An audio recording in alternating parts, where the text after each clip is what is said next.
your granddaughters. You'll find all these at americasoldesbutgoodies.com. You can also email me with your suggestions on what guest you'd like me to have on the show. I'd love hearing from you with any ideas that you've got. So until next week, keep your face in a smile. It makes everything worthwhile. KSCO, Santa Cruz. I'd like to say that it's over, but I know parts of it are just beginning. That man in Marco Island, Florida, where Hurricane Irma made its second landfall. It's weakened to a Category 2 storm, but winds are still gusting up to 130 miles an hour. Flooding is already occurring in Naples. The National Hurricane Center says water levels rose 7 feet in 90 minutes. CBS's Jeff Glor is in St. Petersburg. Things have gotten considerably worse here in just the past few minutes. The skies have darkened, winds have picked up. A lot more rain. We're expecting the worst of Irma to come around midnight, 1 a.m., and then be bad for several hours overnight before it hopefully calms down tomorrow. The National Hurricane Center's David Zielinski says there's a threat of a 10 to 15-foot storm surge along Florida's southwest coast. Because it's such a large storm and the focus is so much on the storm surge threat, it's really not going to change the threat too much, whether it stays as a Category 2 or weakens to a Category 1. Really, the size of the storm is what's going to drive the storm surge values that we expect to see. CBS's Elaine Quijano is in Key Largo, where Irma first came ashore. Key West was a place of concern. Folks who chose to stay here on the Keys and ignored the mandatory evacuation orders were told that if they decided to stay, they would be on their own because officials would not come and rescue them. Right now, we are still experiencing tremendously powerful forces. Monroe County emergency officials say they've set up an airborne relief mission to bring emergency supplies and personnel to help the recovery in the Keys. One official said it's a humanitarian crisis and help is on the way. I'm Peter King in Miami. The curfew in Miami-Dade runs from 7 p.m. to 7 a.m. Miami-Dade Mayor Carlos Jimenez saying with 75% of the county's buildings without power, there's no reason for anyone to be out and around. Broward County has its own curfew, as do several towns and cities here in South Florida. Peter King, CBS News, Miami. Steve Bannon is no longer a senior strategist at the White House, but he plans to actively support President Trump's agenda. In an interview for tonight's 60 Minutes, Bannon says he will go after the GOP establishment, including House and Senate leaders Paul Ryan and Mitch McConnell. They're not going to help you unless they're put on notice. They're going to be held accountable if they do not support the President of the United States. Right now, there's no accountability. They do not support the President's program. It's an open secret on Capitol Hill. Everybody in the city knows it. And so, therefore, now that you're out of the White House, you go into war with them. Absolutely. He said they don't want the President's brand of populism to succeed. This is CBS News. I'm Scott Tannen, founder of Boll & Branch, where you can get the world's most comfortable sheets for less than half of what you'd pay in the store. Our sheets are made from 100% organic cotton and get softer over time. Even 3 U.S. presidents have Boll & Branch sheets. Try them for 30 nights. If you don't love them, send them back for a full refund. Go to bollandbranch.com today for $50 off your first set of sheets, plus free shipping with promo code SLEEP. Spelled B-O-L-L and branch.com. That's bollandbranch.com, promo code SLEEP. If you have hard water, the lime scale not only leaves white spots, it clogs pipes and breaks down appliances, costing you hundreds of dollars in energy and wear. Eliminate lime scale and other water issues like brown staining, bad odors, and lead with HydroCare water products available from Wave Home Solutions. Wave's affordable systems don't use salts or chemicals. You'll love the way your water tastes, smells, and looks. Satisfaction guaranteed. For more information, go to goodclearwater.com. That's goodclearwater.com.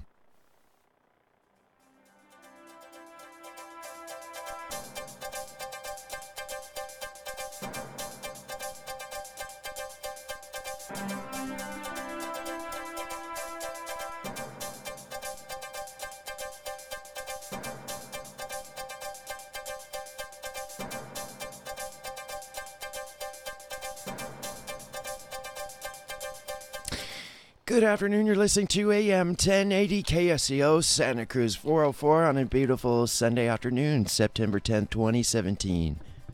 I am Jason Struby. Hope everyone's having a great afternoon. Let's get a look at your traffic and weather.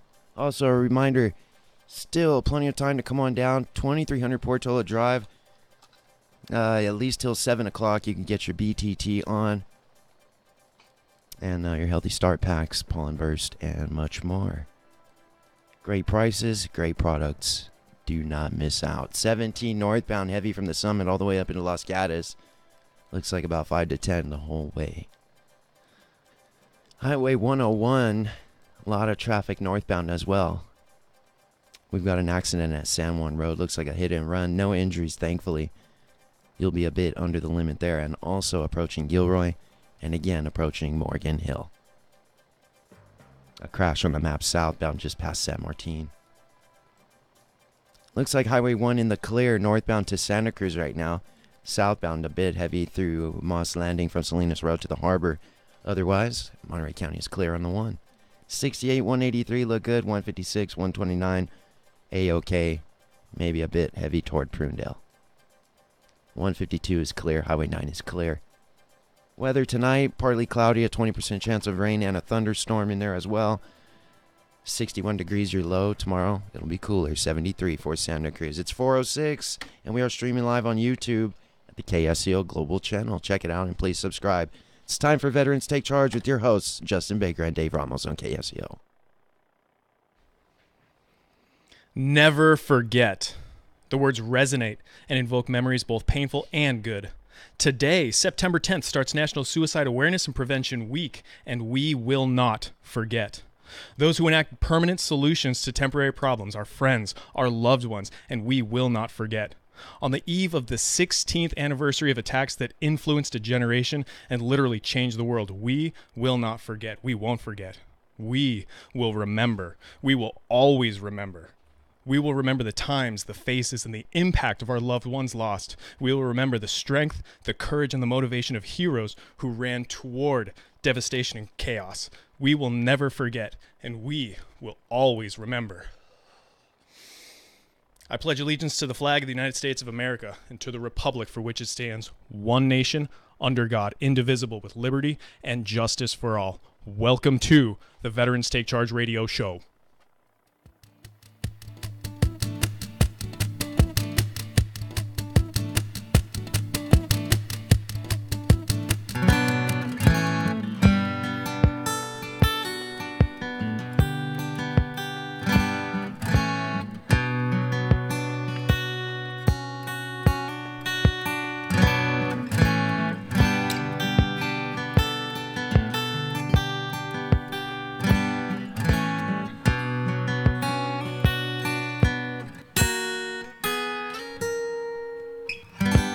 What do you see in my face? Is it ever gonna be the same?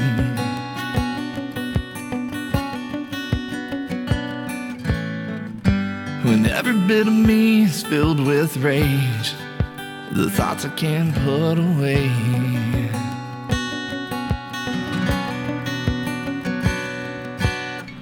I'm hopeless, I'm screaming, but no one can hear what I'm saying.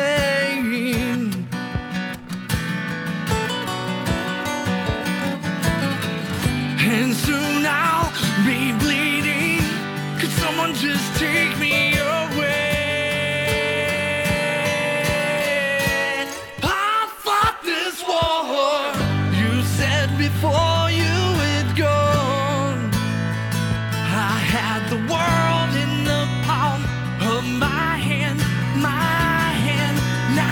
now, you said before you had gone, I'd never seen a stronger man. I can't change what I've become, no,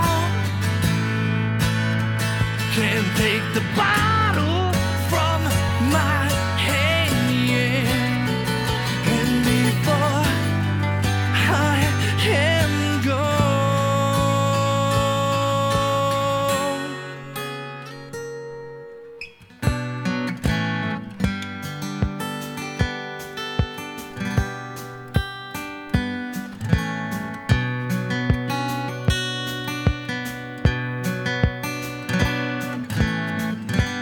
Situation calls for another breakdown. another shot from my flask.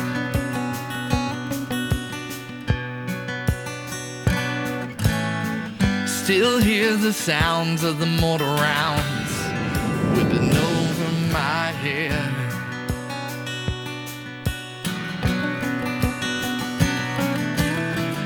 I'm helpless, I'm screaming, but no one can hear what I'm saying.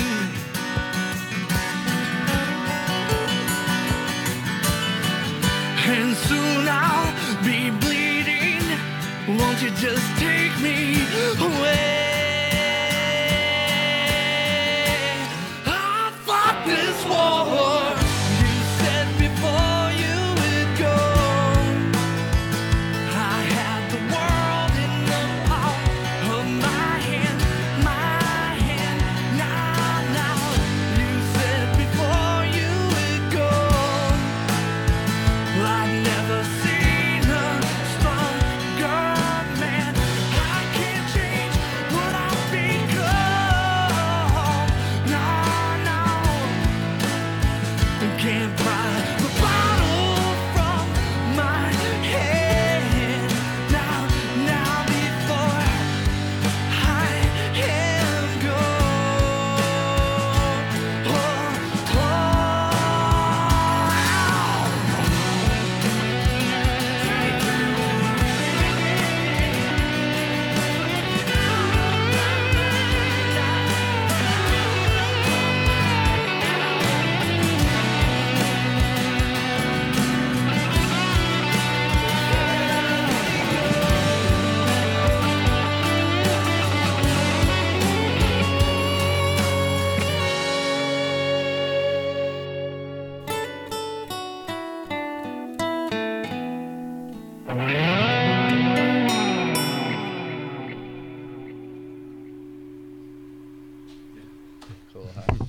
Welcome to Veterans Take Charge.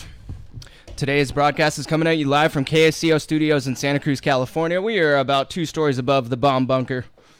Last week on the show, we had Lane Nelson, future soldier. I believe he's in basic training as we speak. He's soldiering up right now. He's becoming a soldier today. He's probably in the front lean and rest as we speak, doing push-ups and being punished for volunteering to serve his country, as we all were. They still have the boot camp in the Army? They do. Oh. Yeah. My bad. It's physical enrichment. I thought it was calisthenics and yoga. I'm at the vending machine. Air Force. I think you're confused with Air Force and Navy. Oh man, Rick's gonna come and beat us up, dude. We had Lane Nelson in studio last week. He has a pretty great life story. He is going into the military. He's in the military now, in basic, and he's learning to be a combat medic. Cool. So he decided to go in and serve by saving life, unlike me and my man John Preston here, who went in to take life. We had U.S. Army's best medic, as always, Doc Ramos, 2008 Army best medic. This Western week, region. Western region, which means from the Mississippi all the way to the left, which is a pretty significant region, I would say. You're just the best medic, dude. Come on now. We talked a bunch of strong truths, stronger realities. It was a damn good show. You can tune in at zbsradio.com and check out the archive, along with our other 136 archived broadcasts. There's show notes there. Doc Ramos does a damn good job every week. I'm on one of those archives. Of uploading the show notes. We have a couple of hours. It's gonna be the second. We have a pretty stacked lineup today. We quadruple booked today's show. We have more than enough in studio and on the phone guests to keep us very busy during today's broadcast. Who are we hosting today? We've got musician John Preston, former U.S. Marine, combat veteran, and his lead guitarist Shane Roberts. They're gonna talk the music business with us, and they're gonna tell us about some of the huge steps and progress that have been made since John's last broadcast with us, which was what, maybe a year ago, if that. Not even that far back. Yeah, 8 months maybe. Yeah, probably a year, close to. Superman Falls hadn't came out yet. Yeah, I think we listened to it on air. That was the first time it had been played on air. So yeah, before March for sure. So we're going to get into this story in just a couple minutes because there's been huge advancements, man, and you guys have got to hear this. There's going to be an album being released very soon, and we want you guys to tune in and help this guy get to the top of the Billboard charts. We're going to have Mikhail Vinikoff, U.S. Army's Best Ranger 2006, is going to call in to bring us up to speed on an event that's going down here in Santa Cruz this week for disabled vets. He's going to take a bunch of guys surfing, get them some surf lessons, and that's always super therapeutic. Surfing is a great, great sport. I think for me, it's spiritual. Being on the water on my chest, looking up at 2-foot waves that seem like tsunamis coming at me because you're on your stomach looking up at the ocean. It's kind of frightening. Great experience. Hopefully one of us can get out there and check that event out with Mikhail and the Ranger Road team. Then we're going to interview Joe Torillo towards the end of the show in the second hour. He is a Ground Zero firefighter who was buried twice during 9/11. I'm pretty excited about that one. Me too. I know of him. I've already, being a firefighter myself, this is gonna be cool. Yeah, just to hear his story. Right. Pretty legendary. He risked his life and managed to come out on top and has a fantastic story to tell, and I'm eager to hear it a little bit later on in the broadcast. Oh, and we've got the guys from Epic Ride calling to check in about 45 minutes to tell us the progress of the Epic Ride, which is a 10,000-mile motorcycle ride around the country to raise awareness for veteran suicide and veteran causes. Word. Dave. Yo. How you doing, man? I'm all jacked up right now, dude. I drank a Rip It, and it's all like rippling through my veins right now. I was all back in Al-Assad as soon as I pounded it. Good. Nice. But hey, man, John called it. I got to get my high fives. I got to get my high fives in. I'm talking too fast because of that freaking Rip It. Anyway, I got to get my high fives, man. We got a couple of Marine Corps veterans in studio. John Preston and Shane Roberts, brothers. Thank you. I got to. There it is. There's the first high. No, that's my second high five of the day. I'm gonna count them today. Hey, count with me on Facebook Live. Well, then he owes me one. Let's count with me online. Let's do that. There. All right. Boom. 2 apiece. Dang, that was a good one. I'm very motivated and excited for a whole bunch of different reasons because it's September 10th. Today starts the Suicide Prevention Awareness Week, and we've got you two in studio to talk about everything that you guys have been doing. And your push is so freaking strong, and it's the impact that you guys have already made, and the impact that you are projected to make is literally changing lives. It's freaking fantastic. Be sure that we are on Facebook. We're on YouTube right now. My personal Facebook is going live. Veterans Take Charge Radio Show is going live. YouTube at KSCO Global is going live. So make sure you guys find all of us everywhere so you guys can see us and you guys can see these epic high fives being thrown around. High five and fool. My palm still hurts, actually. That was a good high five. I may or may not be a professional. So real quick, we got a couple of minutes before the break. Shane, I want to hear a little bit about your military experience. I know you served with John in the Marines. It's not even close to his military experience. That's like an airman talking to a Marine, basically. Oh yeah, I served in the military too. No, go ahead, Shane. Shane was a Marine. I never left the base unless it was like on weekend leave or something like that. Did you wear the uniform? I did wear the uniform. Yeah, I went through the boot camp. I was trained, but. I stayed mostly in the General's building in 29 Palms the entire time, but that's how I met John. So everything happens for a reason. Damn straight. Exactly. That's for sure. That's for sure. And now to that, Shane is now a public figure that is not only raising awareness but stopping suicides today.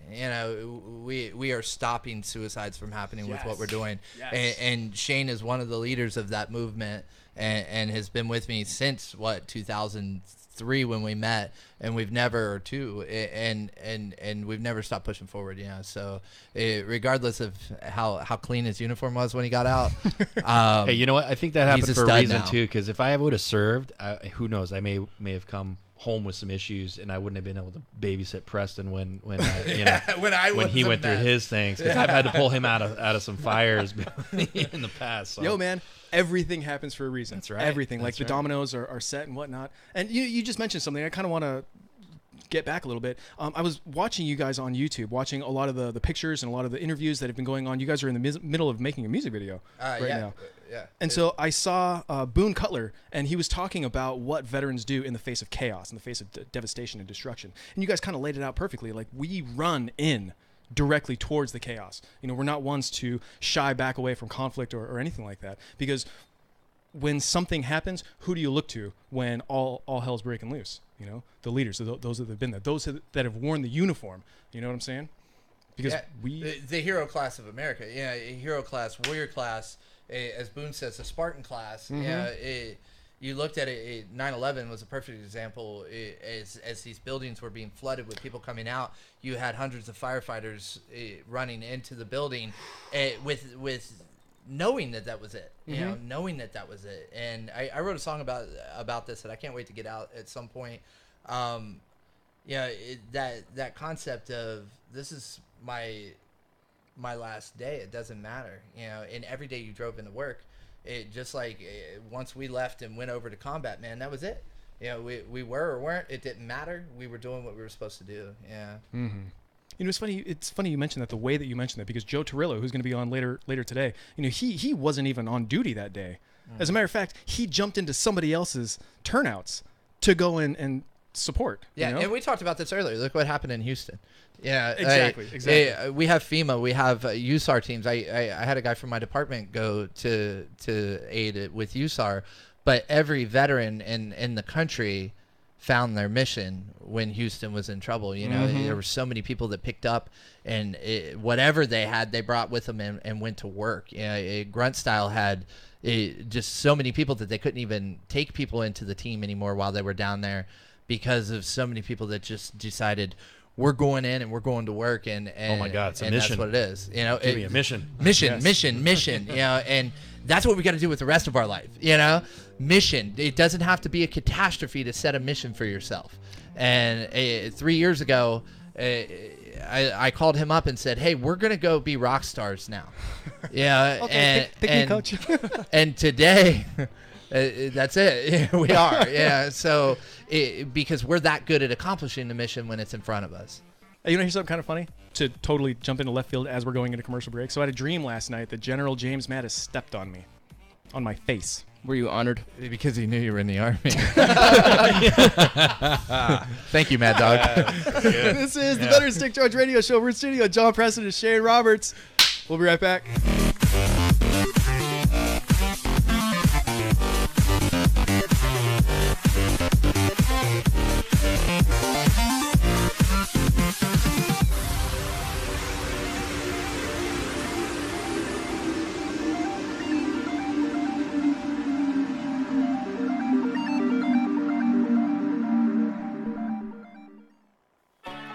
This may be the best time of year. Great weather, the fall harvest, and the Santa Cruz County Fair. It's coming to your favorite fairgrounds. The Santa Cruz County Fair fills 5 full days with pure fair fun. Starting on opening night, when monster trucks and quad wars roar onto the racetrack. Followed on Thursday evening by monster trucks and motorcycles. Plus, Thursday night at 7:30 on the main amphitheater stage, the Blackouts.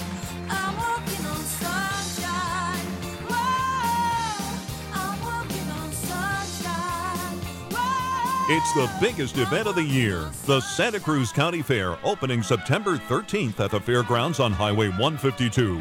Check online for details and discount tickets at santacruzcountyfair.com. There's no better way to have more fun in one day than Santa Cruz County Fair. Let freedom roar at the 37th Annual California International Air Show Salinas, September 30th and October 1st.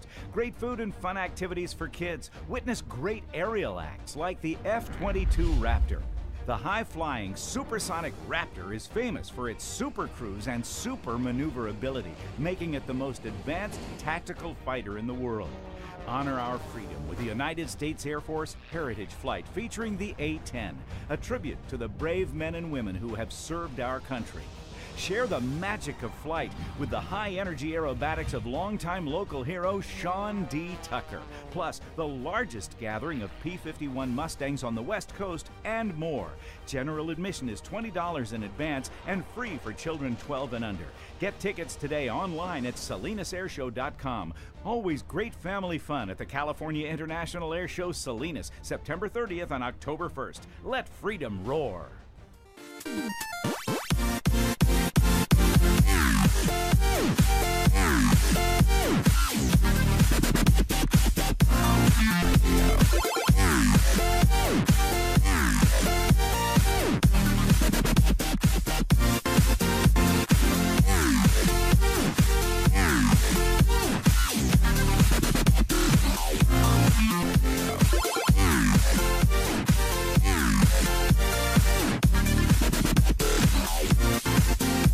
Proud and steadfast. Welcome back to the Veterans Take Charge Radio Show. In studio. I like that music. Hot mic, hot mic. That's good stuff, right? Yeah. That's good stuff. Pumps me up. In studio with a couple of Marines. You guys aren't former Marines. You guys are still Marines, aren't you? Still Marines. Once a Marine, always Marine. That's what's up. That's what's up. So, Shane, I want to ask. So, you've been with John for a good handful of years. You guys have been making music and whatnot. And John has a very strong push of suicide awareness and suicide prevention. From your position, from you knowing John and just being a veteran yourself, what have you witnessed with suicidal ideation? Like, what's your take on the mission? So the mission, I really feel like the whole suicide issue is because of these Marine soldiers, Navy vets, everyone who's served and they get out and they don't know how to handle themselves. Like I was just saying, it's like you unrip it right now. I'm trembling. You get out and you go, okay, God, I got to sell cars for a living now. Oh my God. What in the heck am I going to do? What is my next mission? Well, the next mission is to sell cars. Really? That's what I got to do. It's the same thing every day. You go into depression. You don't know how to handle it. And, I feel with messages like the song that John wrote, which essentially is a suicide note put to music. I think that message gets out to these guys. I'm like, look, it's not better without you. There's people that understand, and there are missions for you. Go out and do you. Go do it well. Put yourself to a task and just do it. Do what you want to do. And I think if you're cool with selling cars and that's what makes you feel good, exactly. Go sell cars. That's a good point. It If that's doesn't your matter mission. if you're comfortable sitting and chilling at a gas station because it's a cush job and you like it. Do it. There's people out there selling cars going, I sell cars. I like it, man. What's wrong with that? That's a pretty darn good point. That's a pretty darn good point. Like, if you have a mission, own that mission. Whether it is sitting around flipping burgers or selling cars or whatever the case is, if that's where you find your mission potential, your satisfaction, do it. Run with it. So now the song, Before I'm Gone. Yeah. To recap your story, I mean, you have struggled with the loss of your father and the loss of your brother in a pretty short time frame. Yeah. I would imagine, I can't imagine what that does to a person, but you have had some pretty significant, strong challenges in your own. It gives you drive. It could have crumbled me. It almost did after Dad. Yeah. Honestly. He was there. I went into alcoholism about as heavy as you could do it and still keep a job, and when Mike died, I went sober, I was sober for over a year and a half. Yeah. Wow. And it was one of those things that I realized how reckless I was when I was drinking and I could die any day. And I saw what my brother just did to his family, and I said, we can't do that. I have to be here. And I knew that we have a purpose in life. We've known that since we were young, but we just didn't have the drive to get there. And so it was just one of those things that I stepped on the gas rather than crumpled to pieces. And that's an example for the entire community. Yes. Everything back here, because there's a ton behind us, man. There's a ton behind us. Instead of turning your car around and facing the other way, if you want to look at it, look in the rear view and keep driving forward. Straight up. I struggle with post-traumatic stress. I did contemplate suicide back in, I would say 2005, after I failed the first time at music and I was back from Iraq and I was a drunk and I was confused and I didn't know what was going on. Many nights, not one, that I didn't want to wake up.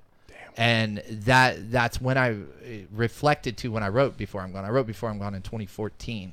I wrote it in 20 minutes, and I was an absolute snotty mess afterwards. Wow. And I felt like then that dude that I was talking about was dead. He did die in the song. And this is the guy you got now. I'm born as this person that's going to go forward and change the world. You said words like Nobel Peace Prize. That's what I'm shooting for now. It's no longer Billboard charts and Grammys. It's changing the world at the biggest level possible. Busting the doors down. This is going to sound kind of funny, but do you have a fan club? And the reason we were just talking about that. Yeah. The reason I ask is because I would imagine anybody and everybody hearing this might say, like, hey, I resonate with that. I've been through that. I want to talk to John. I want to talk to Shane. How can I get a hold of you guys? Like, if they have any questions or anything. We keep it open. My lines on Facebook are wide open, man. People, the messages have obviously picked up. Things have gotten busy, but I do everything I can to get back to everybody, especially if they're dealing with a problem. It's immediate. Totally. There's a lot of people that call for business stuff. I now have management. I'll push that to LifeFlip Media, but the other stuff, if it's involving their own personal issues, we need to talk, and we need to talk right away. A lot of times I want to get them on the phone. And first of all, my initial attack is to try to see where their perspective is so that I can alter that perspective right away, smack it in the mouth, and then say, let's figure out what program we get you in to help you. Totally. You know?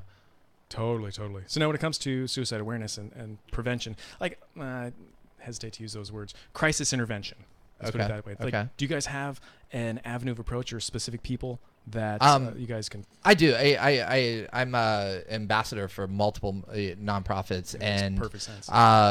My first is always go to the VA, and if their answer is the VA hasn't, the VA won't, the VA blah blah blah blah, right. We immediately just kick them off somewhere, because what people need to realize and what they need to stop doing, and this is our community, and we do it way too much, is we put fault on something else. We put fault on, well, this isn't doing this for me. They ripped me off, or the VA's not giving me what I need. Then there are a million nonprofits, right? I think it's actually like 3 million in the country for veterans alone. Really? Yeah, it's some crazy number. Dude, we got a lot of work to do. But all of those nonprofits will help you. Yes. They're not just taking money. And they all know each other. And too. they're all in your hometown. Yeah. I guarantee you there's 5 or 6 in your hometown. Mm-hmm. Pick up the Google box that we look up stuff on all day long, and you type in veteran nonprofits local, and you'll get a number to call, and that number will get you in a program. I'm not even kidding. They'll have a caseworker. They'll have people taking care of you. Now, if you're not ready to step up and take that responsibility, that's you.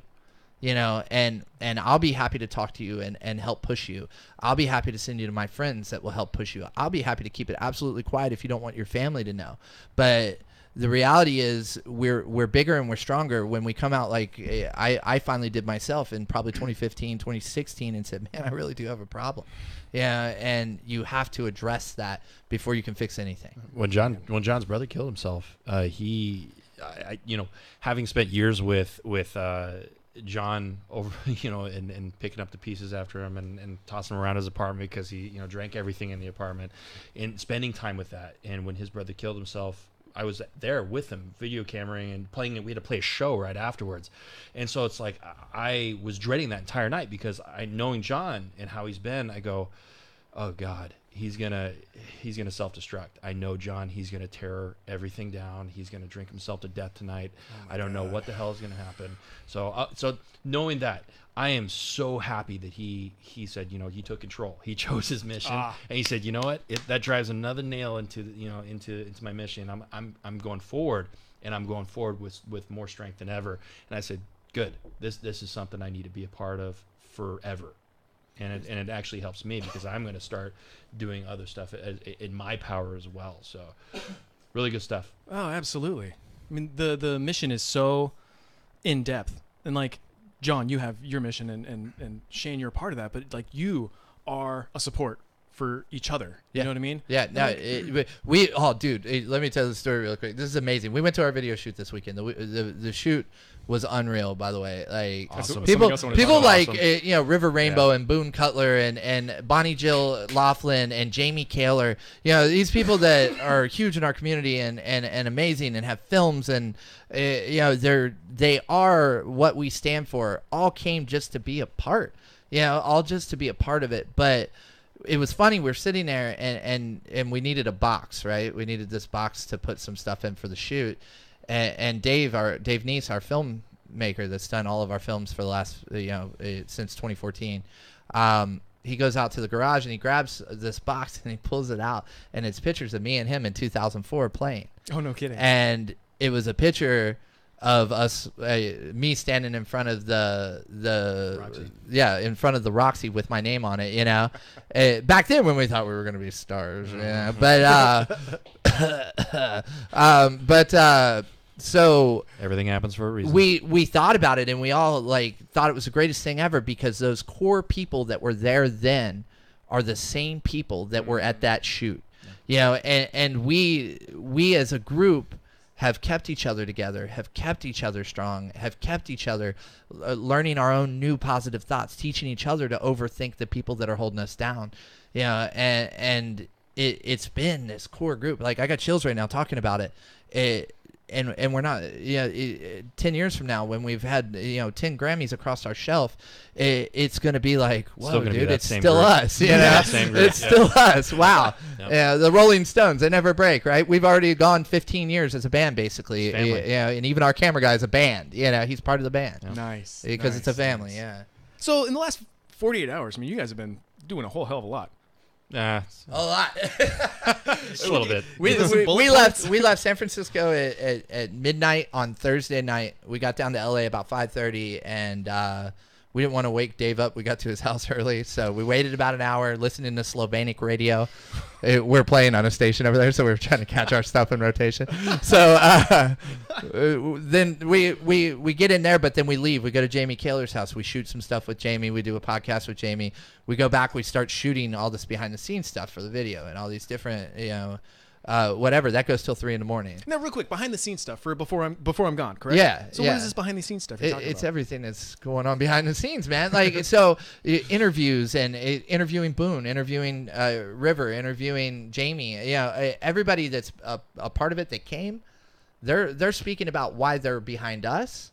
But what it means, there's a reason. What it means. River wasn't even slotted to interview. Dave sent River our song, and River said, "I'm on my way over," because it impacted him. Nice. River just got back from fighting in Syria with the Kurds, and it blew his heart out. He said, "I feel like that every day, but instead of being hurt and emotional and want to break down because I heard it, I said, holy crap, someone else here feels what I'm feeling." Yes. So we had these people that all wanted to be a part of it. So that's what the behind the scenes was. So then that went till 3 a.m. Then the shoot the next day went till 3 a.m. And then we got up this morning and drove back to Santa Cruz from LA. So, and then I got a 5 a.m. for radio interview tomorrow. It doesn't stop. But it's exciting. That's good energy. We're doing it, Yeah, no doubt. Yeah. It's more than just a face. It's more than just words. It's more than lip service. You guys are doing it. You guys are where the rubber meets the road. This is just us doing what we do well to get that message out. This is our mission, and other people that were in that house have their own separate mission that they're doing real well to get that same goal accomplished. He plays guitar and cracks good jokes. That's what he does. I write music and hustle for hours on end to get people to listen to us. And it's crazy to think about. We've talked about it all weekend because it's just mind blowing. We in a matter of weeks, we were signed with Concord Entertainment being distributed by Universal Music Group, and we signed with LifeFlip Media with the largest veteran companies in the country for PR. And within like a day of our pre-release, we're on headline news already. We were like, what just overnight? 3 years of grinding, but man, it feels like it happened overnight. And now we're on radio stations in Europe and all this stuff.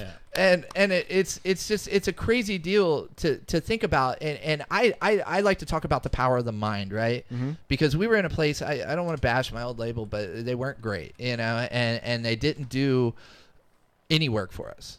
I learned how to work when I signed with them. Worker. Yeah, I learned how to work when I signed with them. I was probably I should have been on the payroll.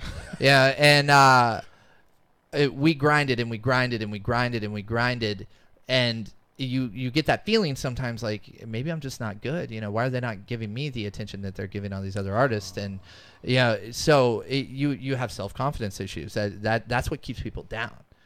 Shoot for the sky, but when someone tells you that the sky's not reachable, don't listen. Keep shooting. And the power of the mind, man, because I cut the deal with Stop Soldier Suicide. Hey, we're going to do this song. We're going to do Before I'm Gone.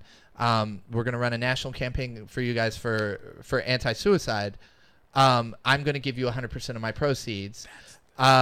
We cut that deal, and my label asked me in the studio while I was there, who's releasing this? And I went, what? So I'm like, okay, that's cool. I'm going to go shop this to major labels. And I told Stop Soldier Suicide, give me a month, I'll get this. And less than a month, I was on the phone with Concord. And by a month, almost exactly from when I said, give me a month, I was signing our contract a week from that signing, we were already on the radio in Europe. Unbelievable, like how quick it happened, but it was because I actually believed we could do it. Yes. You know, like yes. I believed we could do it because I'm already in the billboards, you know, in my brain. So why couldn't I sign that label deal? You know, because I'm already at the Grammys in February. Why couldn't I sign? I think I told you guys back then. I'll be at the Grammys in February. I'll be in the billboards by next year. You know, and it's happening. It's happening. Yeah, it's happening. And everyone out there that when you talk about this person's not doing this for me, I can't because I have this issue. Go forward. Go forward, and believe because the power of the mind is unbelievable. Hunt the good stuff, folks. We will this stuff into existence. Hunt the good stuff. There's going to be some high fives during this commercial break. We'll be right back. High five! High five!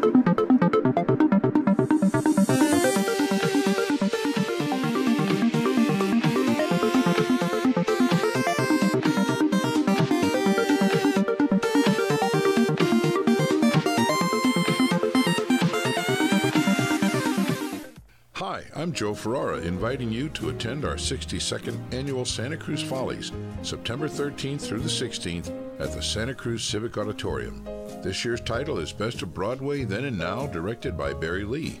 Matinees are at 1 p.m. September 13th through the 16th, plus a 7:30 evening show Friday, September 15th. For tickets and information, call 831-423-6640 or go to santacruzfollies.net. Is your internet connection slow? Do you experience outages or dread calling customer support? How about your latency? Etheric Networks can help you.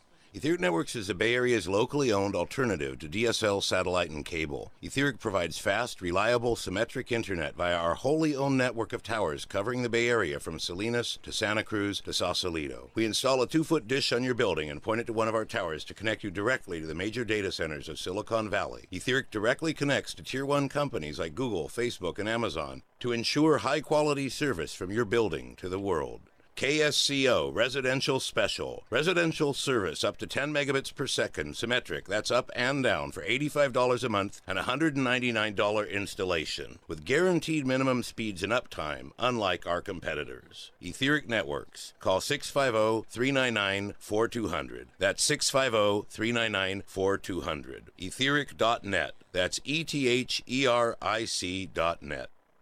The Off-The-Lip Radio Show is the world's only live talk show dedicated to both surfing and skateboarding. As we record the surf and skate history in Santa Cruz and beyond, your host Neil Perlberg and co-host Terry Campion ask you to sit back and relax and enjoy the fun we have with our many iconic guests. Tune in every Tuesday at 7 p.m. on KSCO or watch the live stream on Facebook Live with Santa Cruz Waves. And catch the podcast on offthelipradio.com or on iTunes and TuneIn Radio.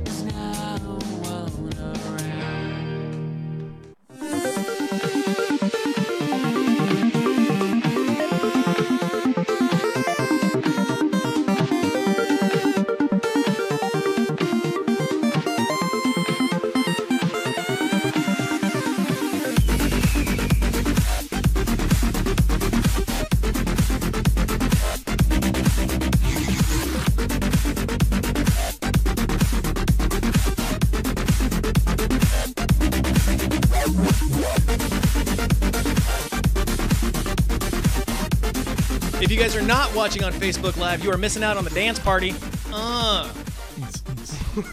Boots and pants and boots and pants. Welcome back to the Veterans Take Charge Radio Show. So we have online somebody who I've been very much looking forward to talking to. Crash Libby is I don't even know where he's at right now, to be honest with you. But they're on the epic ride. The Allegiant Riders are on the epic ride for remembrance. All in support of veterans, our fallen, the Central Coast Veterans Cemetery. And there's a huge push for suicide awareness and prevention. And so let's see if Crash is on with us. Crash, hey, you there? I'm here. Oh, hey, man. Dave. I am so glad you're here, brother. Oh, man, we're so glad we're here. We're in beautiful we're in Tupelo. Hey, at my age, you're glad that you're anywhere. Upright and breathing, brother. We're coming to you live from Tupelo, Mississippi. And flanking me on my right is Rick Finn Finney. Say hey. Hey, guys. How you doing? Oh, so much better now that you guys are here. And then on my left, I've got Pops. Yes. Good to see or good to hear you guys again. It's very good to hear you guys too. And you hey, guys should... Dave, I got a couple of FNGs I want to introduce as well, if I may. Let's hear them.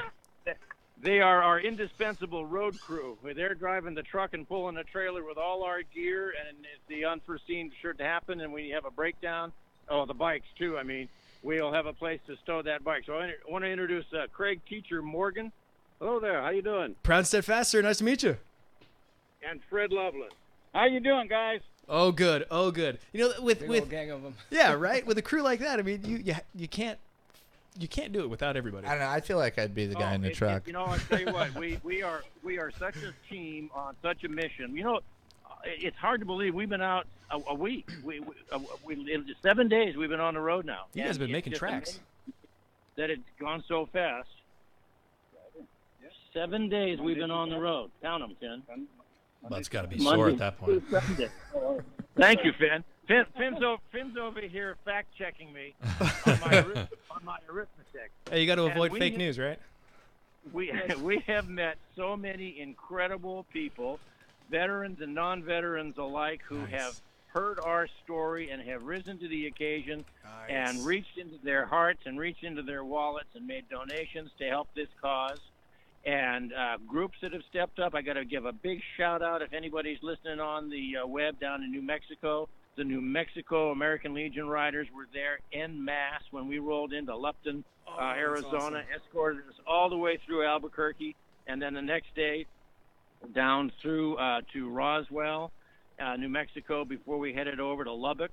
And then we went up to Dallas, and if anybody's listening in Dallas, Tony Frey and his crew featured us there at the post with a pot roast dinner.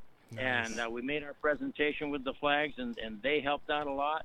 And then I got to tell you, over here just south of us in Natchez, any rider planning on going through Natchez to do the Natchez Trace needs to stop at CR's Biker Bar out on Highland Road, because that dude has it going on. And he stepped up with a major, major contribution out of his own pocket to help this cause.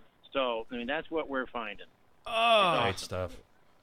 I have one request. Tell me. What's your request? You got to distribute high fives to everybody that you meet from the Veterans Take Charge radio show. We'll do it. He's a high five in full, Crash. He is crazy. Hey, Crash, how you doing, man? This is John Preston. I have a question. Is this name like an ironic name, Crash, when you're riding? Like, I hope it's not for reputation. I hope that's not your rep. John, it's one that he works hard and diligently to earn. All right. I'll take that. I was much younger then. That was at least 10 years ago. But yes, you know, we say you don't pick your road name picks you. So okay, that's it. The sidecar for the rest of the time for Crash. Crash, I just want to tell you guys, as a national advocate and doing what I do to make noise, you guys are doing awesome stuff, man. And to get out there and wake people up to the world of what we are doing, it's incredible, and just honored to be talking to someone that's on such an incredible path. Amazing. Well, you know, it's never too late in life to find a way to serve, and that's what we're trying to do our part. We're just trying to do our part.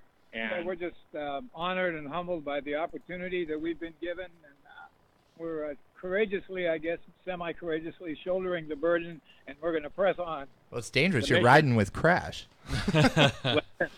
I follow him. I stay way back. They put me out front where they can keep an eye on me. You know, when we get in front of a group and we tell them about this flag that Jimmy Panetta arranged to have flown for us over the tomb of the unknown soldier, I mean, eyes tear up. I'm not making that up. People breaking down. Yeah, the emotional effect of knowing that this flag will be sacred in that regard after it's returned to us to fly over our local cemetery there in Monterey. It's just an incredible impact, and that's why, you know, the people care. You just have to get the story in front of them, and you'll find that the people care. and that means a lot to us. You guys are totally hitting the nail on the head. We were talking about this a little bit in the last couple of segments. Is that finding the mission? And you're right. There's no time frame to when you find that mission, and it doesn't really matter what your mission is, as long as you're serving the community, serving the country, serving the people that mean the most of you on your left and right. And I wish you guys were here so I can give you guys another high five, because just because you have the mission, you see the goal, and you're running for it. Well, in this case, riding for it. Riding for it. No, you're right. We did a television interview in Lubbock. The local NBC affiliate came out just before we rolled out of Lubbock. And I said, hey, listen, I got your headline for you. It's 3 riders, 2 flags, 1 mission. And she ran with that on the webpage, which I was pretty honored to see, because with an asterisk for the 2 drivers, okay, that I introduced earlier. But nonetheless. It's like Barry Bonds' home run record. We have the one flag. We have the one flag that flew over the cemetery for almost a year, retired and in our possession. And we did that final flag folding out there last Sunday.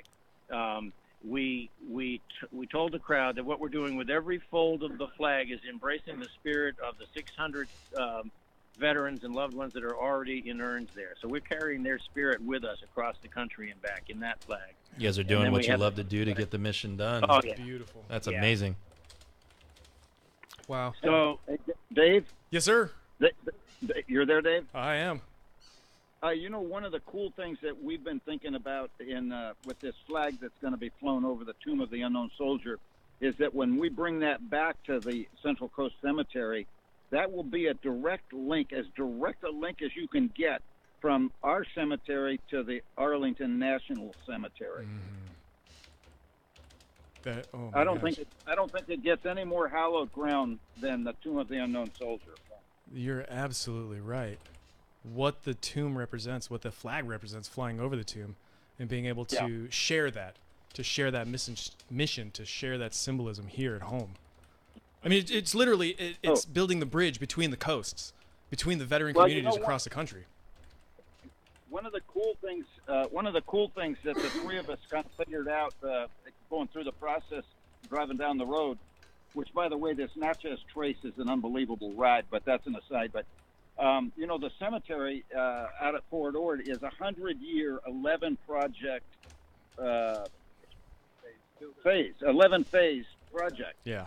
So its date of completion is estimated to be about 100 years from now. Jeez. And the cool thing is that this flag that we're taking to Arlington to fly over the Tomb of the Unknown Soldier and bringing back is that the cemetery, our cemetery, is only going to fly that 1 day a year on Memorial Day.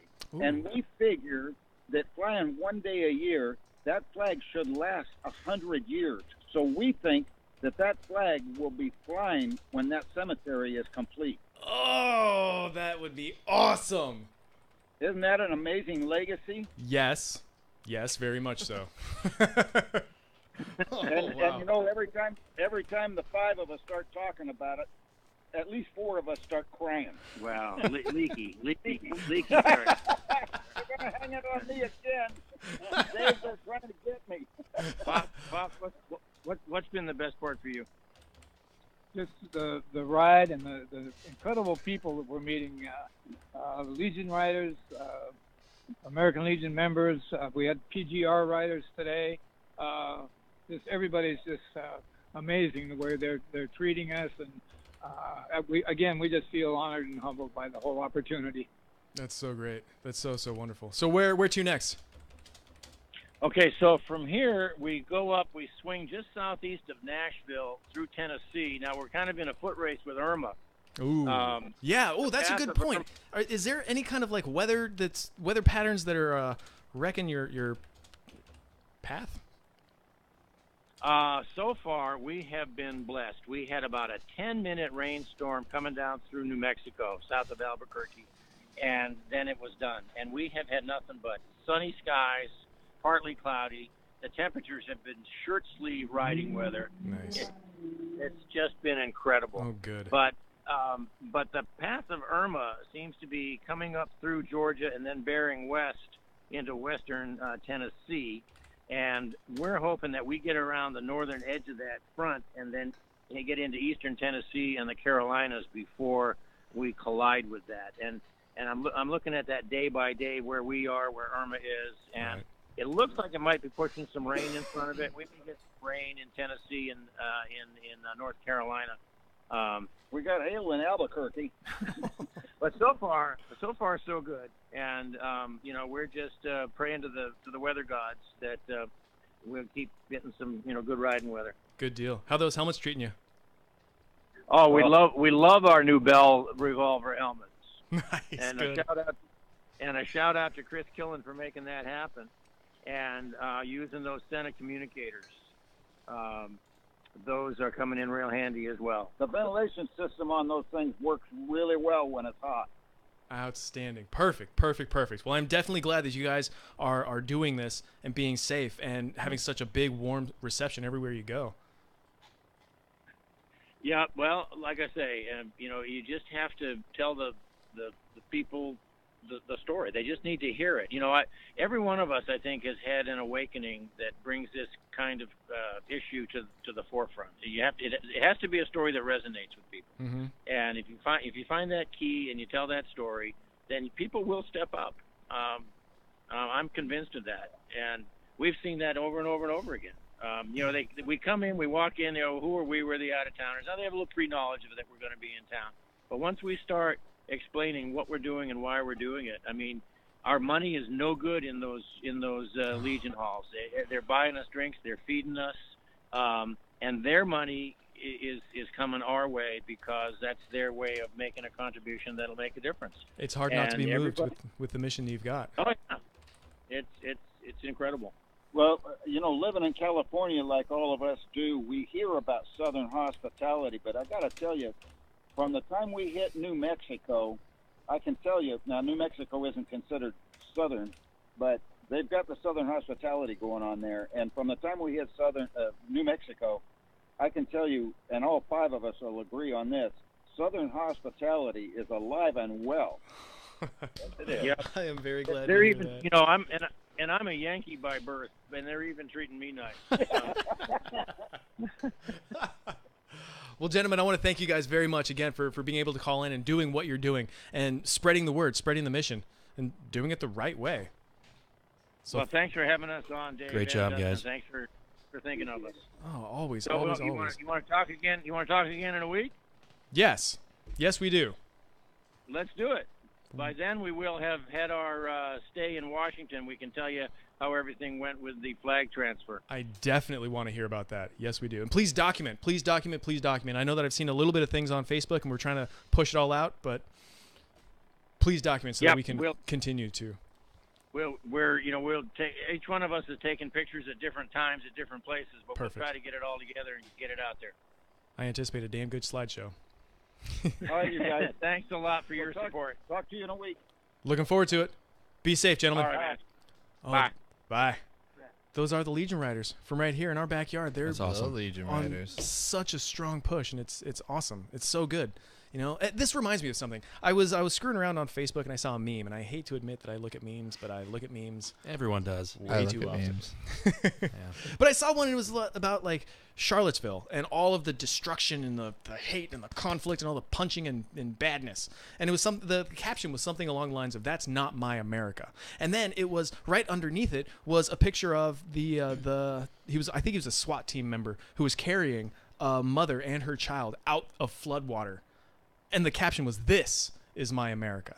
And we kind of talked about this, about how people come together. They come together in the face of conflict and chaos. And straight up strangers are helping our brethren. Veterans are running to the chaos, in the face of danger and destruction so that we can help people. We can help those less fortunate, That's my America. It's my America. Is that your America? Yep. Pretty much. It's my America. Oh, wow. So we got about a minute left, and I want to push out a phone number.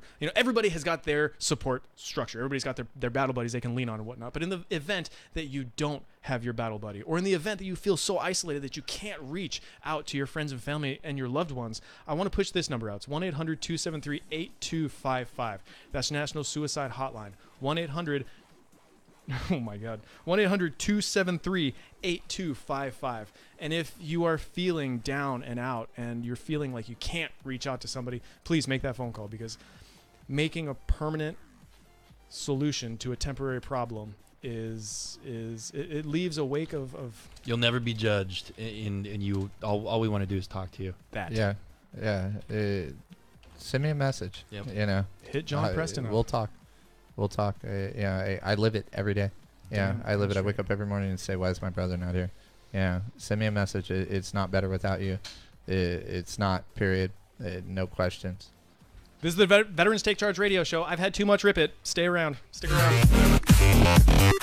KSCO, Santa Cruz.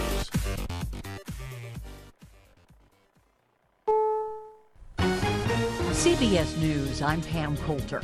Hurricane Irma now wreaking havoc around Fort Myers, Florida. I would say this is probably 20 times worse than any thunderstorm. I've lived in Southwest Florida all my life. Irma's winds are now down to 105 miles per hour, and she appears to be moving inland, which is expected to weaken the storm further. WBZ-TV meteorologist Eric Fisher. Some of the peak gusts that have been coming in across the region, 142 miles per hour in Naples, Florida. So Southwest Florida has really been bearing the brunt of all of this. Then farther off toward the south, we've had a couple of gusts over 130. That's likely where we're going to max out now that we have some of that land interaction with the storm. CBS's Carter Evans is in Sarasota. We've got sideways rain and gusty wind. Now, I'm going to guess that it's about 50 miles an hour right now. It's been blowing strong like this for the last hour or so. And yes, we have seen extreme low tides today. I got to tell you, this storm has given us an opportunity to take a look at these low tides, and people say they've never seen it before. Officials with Monroe County, which covers the Florida Keys and part of the Everglades, say there is a humanitarian crisis there, but help is on the way in the form of emergency supplies and personnel delivered on C-130 transport planes. CBS's Elaine Quijano in Key Largo. Here in Key Largo, we are still feeling the effects of Hurricane Irma. Some very powerful gusts continuing at this hour all up and down the Keys. We know that thousands of people remain without power, and Key West was a place of concern. Folks who chose to stay here on the Keys and ignored the mandatory evacuation orders. At least 5 people have died in the storm in Florida. More than 3 million homes and businesses are without power. Former White House chief strategist Steve Bannon is going on the offensive, not against Democrats, but against members of the Republican establishment. He was interviewed on tonight's 60 Minutes. I think Mitch McConnell, and to a degree, Paul Ryan. They do not want Donald Trump's populist, economic, nationalist agenda to be implemented. It's very obvious. It's obvious as night follows day. He promised to remain a street fighter for the Trump administration. Hillary Clinton says she felt like she let everyone down in her loss to Donald Trump last year, but she told Jane Pauley on CBS's Sunday Morning that while her name will never be on the ballot again, she will be politically active. Is your political career over? Yes. As an active politician, it's over. You will never be a candidate for office? I am done with being a candidate. The former Secretary of State said she believes the country's future is at stake. This is CBS News. I'm Scott Tannen, founder of Boll & Branch, where you can get the world's most comfortable sheets for less than half of what you'd pay in the store. Our sheets are made from 100% organic cotton and get softer over time. Even 3 U.S. presidents have Boll & Branch sheets. Try them for 30 nights. If you don't love them, send them back for a full refund. Go to bollandbranch.com today for $50 off your first set of sheets, plus free shipping with promo code SLEEP. Spelled B-O-L-L and branch.com. That's bollandbranch.com, promo code SLEEP. Are you looking for senior care for your mom or dad but don't know where to start? Hi, I'm Jen London with The Place for Mom. Nobody knows your parent or loved one better than you, and nobody knows senior living better than the experts at A Place for Mom. It's a free service, and we've helped thousands of families find the right place for their mom or dad. There's a place for answers, A Place for Mom. Call today. Call A Place for Mom at 1-800-379-1174. That's 1-800-379-1174.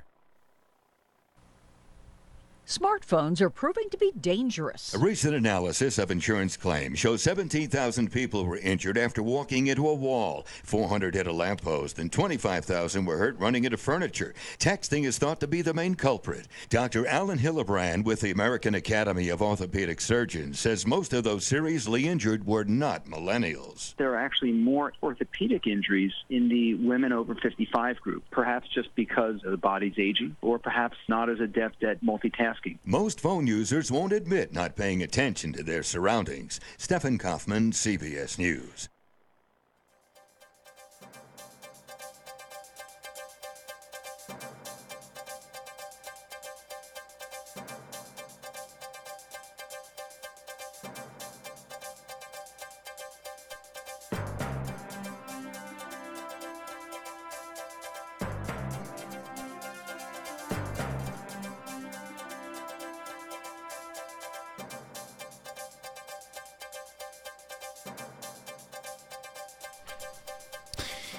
Good afternoon. You're listening to AM 1080 KSCO Santa Cruz.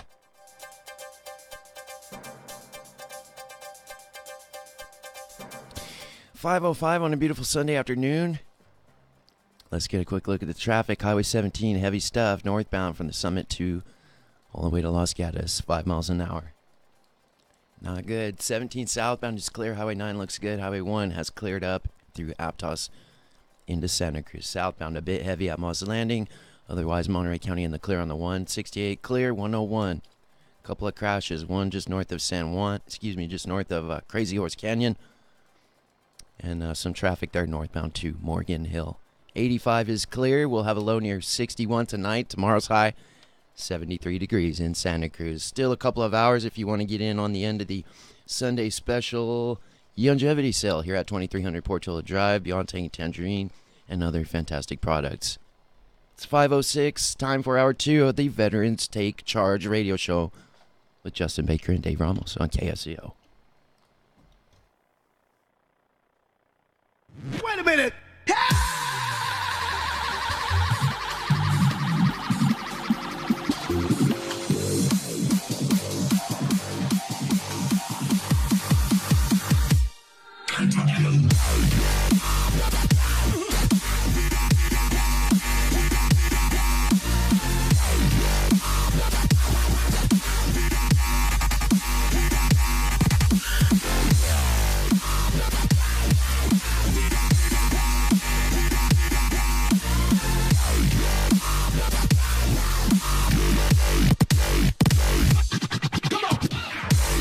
Welcome back to Veterans Take Charge. Woo! I'm going to hunt the good stuff for a minute. We've got a poker run coming up in the Las Vegas area.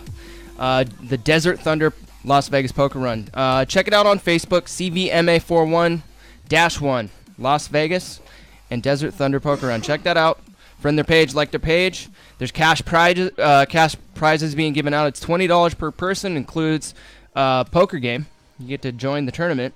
And then you're going to go for a motorcycle ride. We've got a lot of bikers on to show today, or biker Veterans events. and motorcycles, it just goes hand to hand. So check that out if you guys are in the Vegas area and you want to go on a Harley ride. Support a veterans charity that's supporting children. It's a great cause. I can dig that. That's awesome. Are we ready for Mikhail? I'm totally ready. Right. I don't know, man. He's an MMA fighter. I don't know if I'm really ready. But I'm ready to talk to him. Well, you're Army, so. Mikhail, are you with us? So is he, man. One team, one fight. No, man, we're Marines, so we're ready for Mikhail. Can you hear me? Yeah, I can hear you. You guys got big folks going on there. Yeah, we got some Marines in. We got some Marines in studio with us today. For all of you who missed his last broadcast with us, it's been at least a year, I think. But it's been too long. He is the founder of Ranger Road, a veterans nonprofit. Mikhail is the U.S. Army's Best Ranger 2006.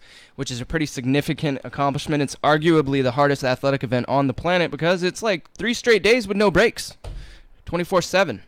Mikhail, how are you? I'm doing good, man. How are you guys doing? We're doing great. Glad to hear that you're coming back to the area. Awesome. Yeah, man, we've got a lot of stuff going on. This is just one small little piece of the pie that we're trying to let the vets have a good time and engage everybody in having a blast outdoors. Mm-hmm. So you guys are going surfing, yeah? Yeah, we're doing a little surfing event. The 14th here coming up shortly. I'm not sure if I'm pronouncing it right, but it's either Cowles or Colesby. Cowles, yeah.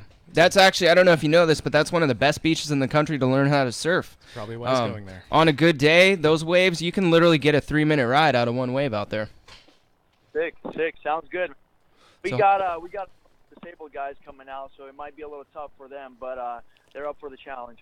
Are you guys partnered up with one of the surf schools out here, or who's gonna help you guys get them in the water? Yeah, I reached out to I think it's Ed Guzman surfing school. Nice. Okay. And he's hooking up. He's a vet himself, and he's providing all the surf gear, the wetsuits for us.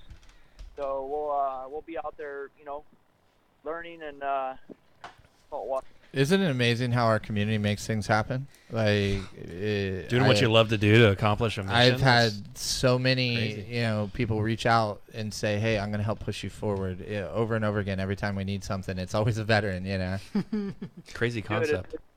Yeah, it's freaking awesome. A lot of people reach out and try to support our disabled guys and just veterans in general. We went out to Georgia, did a little pig and quail hunt in February. Took a bunch of disabled guys, and one of our guys, he's an Air Force guy. He took a round to the head. And he ended up falling from where he was 30 feet. So his whole right side is paralyzed. He's missing half his right leg. Wait, this happened while you guys were hunting quails? No. Yeah. Oh my gosh! This happened overseas, but what I was getting at is he on our flight over to Georgia, he was like, "Hey, Mikhail, there's this third Ranger bad guy. He's a medic. He treated me when I got injured, to save my life, and it would be cool if you can find him and get him out to our hunt." So long story short, we found him. He came to our event. It was a really emotional moment because he's never seen him before. He just heard of his name, and he knew that he was a third Ranger bad guy, and he basically saved his life. So it was really, really touching to see all that stuff happen. And all these guys, man, they've been through a lot of stuff, and they have incredible stories. And it's kind of interesting to sit back and kind of listen to what they have gone through and overcome to be able to survive and do what they're doing now. Oh man! So I got a special place in my heart for medics. So that brings chills to me. I would have. Oh man, that's freaking rad. That's amazing. Mikhail, how many events a year are you guys putting on right now? It seems like you stay pretty busy over there. Yeah. So we tried. Initially, we tried to do only a couple of events a year, but all the guys and gals the vets have participated in what we're doing. They've, word of mouth spreads fast, and we've been bombarded with a lot of, not bombarded, that's the wrong word, but everybody wants to participate. Everybody wants to hang out and have a good time. So I think this year we're already up to 12 events, 12 big events. Wow. And we also do 2 programs a week, and the programs are a little bit smaller, maybe groups of 10 to 15 vets, and we take them fishing, hunting. We also do MMA training. We do biking. We do swimming training. We do scuba diving, smaller events, and those we call programs, and everybody's welcome to participate in those things. So, long story short, we do a lot of stuff, man. I've been tracking your page a lot, and you guys definitely have a lot of events going on. I like the indoor skydiving. That's hella cool because you can actually get in there and practice your form while you're floating. It's pretty rad. Yeah. We're working with them closely. We should get word from their corporate here shortly. But everybody, any veteran or their families that want to participate or go indoor skydiving at iFly, if you go through our website, you get a 20% discount. Oh, that's a solid mental note. Yeah, iFly's rad. Yeah. Hey, throw out your website, man. Yeah, it's rangerroad.org, rangerroad.org, one word, .org. And, we work with all vets. We have the Army, Navy. We even have Marine Corps guys. Realistically, I would hope you did. I would hope you did. Yeah. I'd say half our vets are Marines, actually. And you want the mission accomplished, right? exactly. I would say we're gonna get into fisticuffs over here, but I'm gonna you get know, my ass kicked. I'm amazed with your with doing MMA too. When I got out of the Marine Corps, I actually pursued that for a little while. I fought one professional fight, and really, I trained for several years, and I was teaching kickboxing and training jiu-jitsu, and it's such a relief. I mean, for people that don't understand or know, it lets out so much out of your body and out of your mind and out of your soul that. Just rolling jiu-jitsu alone. Go find a jiu-jitsu gym and sign up, man. It's unreal. So, kudos for you for bringing them in and giving them the experience of hitting bags and rolling. Yeah, I totally agree with you. We actually have a professional fighter. He's a single leg amputee. He's not a vet, but he's a single leg amputee. And so what he's going to start doing is working with our amputee vets just to show them you can fight professionally, you can do great, and you can perform, especially jiu-jitsu, and it makes them feel a lot more, capable and able to do a lot of things that, say, someone that has both his arms and legs that can do, you know what I mean? So you're absolutely right, man. It's that feeling of accomplishment, working together, and just sweating and working and just feeling great about yourself, Oh my gosh, heck yeah, that is freaking rad. Hey, so what kind of stuff do you guys have upcoming within the rest of the year? So we have, I haven't put it on our website yet, but one of our biggest things right now is going to be the Spartan race is coming to Sacramento in November, the day after Veterans Day. So I'm reaching out to a lot of our sponsors and Team Alpha Male and the local news and that sort of thing. So we're going to be probably putting together maybe 3 or 4 teams, veterans and non-veterans, and to be able to participate together. A lot of Team Alpha Male guys are going to be coming out because we have disabled vets that may not be able to accomplish or participate in some of the obstacles. So some of the guys that are more in better shape will be able to assist the disabled guys. But that's going to be a big one. And then we also have, the skydiving event that we're already taking sign-ups for next year. We also have a catfish noodling event that's going to be up out in Georgia. We're going to be taking a group of vets out there and catching some catfish. That's rad. I love the fact that you're not secluded to California. You're going all over the place, man. That's freaking perfect. Yeah, and I'm happy that you actually just reminded me. I got a call from Walter Reed Hospital last week, and again, this isn't on our website yet, but I'll be going out to Walter Reed October 10th. I'm going to be doing a MMA/boxing seminar over there for all the disabled guys and gals at the. And the reason we're putting this together because the following day, actually on November 2nd, we're going to be taking a group, maybe of 5 to 10 veterans from the hospital, and my buddy Lance Palmer from Team Alpha Male fighting there. There's going to be a big fight there, and so we're going to be taking the vets out to the fight. So long story short, we're going to be doing a seminar, hanging out with the vets. The fight organization, Professional Fight League, is going to be out there, recording and that sort of thing, and then we're going to be taking the vets out to the fight. So it's going to be a pretty gnarly event. I want to go. Sounds amazing. Do you guys invite rock stars to hang out when you do this stuff? Yeah. I met we had when I was training and fighting, we had a event up at Kezar, and I met Uriah that night, and a couple other people from Alpha Male, and it just genuinely really good people, man. It's a cool crew. Yeah, they're very supportive and always trying to help out when they can. Oh man. You guys, how far are you from Sacramento? I am pretty far from Sacramento. Oh, what 2-3 hours? Yeah, 2 hours. 10 or 12 hours. You guys are out of San Diego, right? No. We're here. Are you up here now? Yeah, okay, we're in the Bay Area. Mikhail, can you tell them where they can find your event and the time it starts and everything? Yeah, absolutely. So all our events are under the event tab on our website, which is rangerroad.org. There's an event tab as well as a program tab. Just click on that. You can sign up. You can call. There's a telephone number on the website. There's also an email address. Just we respond right away as soon as we can, and any questions or that people have. But the upcoming event is the surfing event taking place September 14th, and we're starting at 10 a.m. on the beach. All you got to do is visit the website, sign up, let us know who's coming. All the gear is free. We'll hang out, do surfing. get a bite to eat and call it a day. Nothing too crazy, but it would be great to see as much support as we can get out there, especially if we have a couple of guys that are amputees coming out. The guy I was telling you guys about, Jordan, he's coming out with his wife, and he's going to try to surf. He keeps telling me, he's like, man, I used to surf all the time. And I'm like, well, now it's going to be a little different. You're missing a leg, so it's going to be a little different. So he's still, he's grasped on to the fact that, he has these disabilities, but it's so awesome to hear him talk because he pretends and he acts as if he doesn't have any disability. He does everything or tries to do as much as he can. Yeah.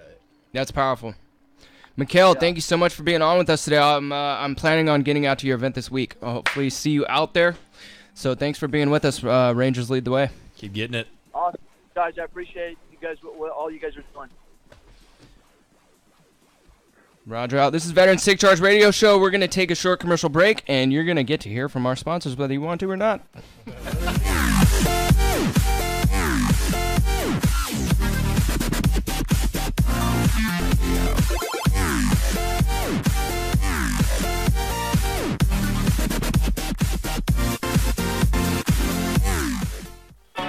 The Santa Cruz County Fair opens in just a few days, and you're going to love the entertainment.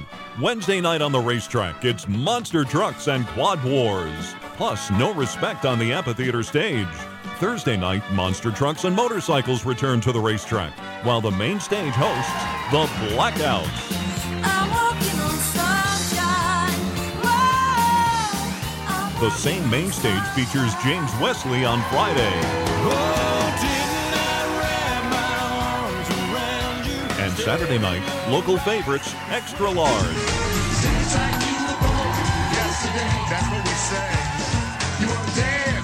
The fair opens Wednesday, September 13th. Check online for details and discount tickets at SantaCruzCountyFair.com. There's no better way to have more fun in one day than Santa Cruz County Fair. Weekdays on MeTV. You know where you are? Hit the trail on the Big Valley. Get on your horse and ride out. Then ride out with Marshall Dillon. I'm headed for Dodge if you want to ride along. In Gunsmoke. Later, spend some time on the Ponderosa with Bonanza. That sounds like a rifle shot. And head over to North Fork with Lucas McCain, the rifleman. Now you watch this and you mark it well. MeTV is only on KYMB Channel 27.1 and Comcast Cable Channel 19.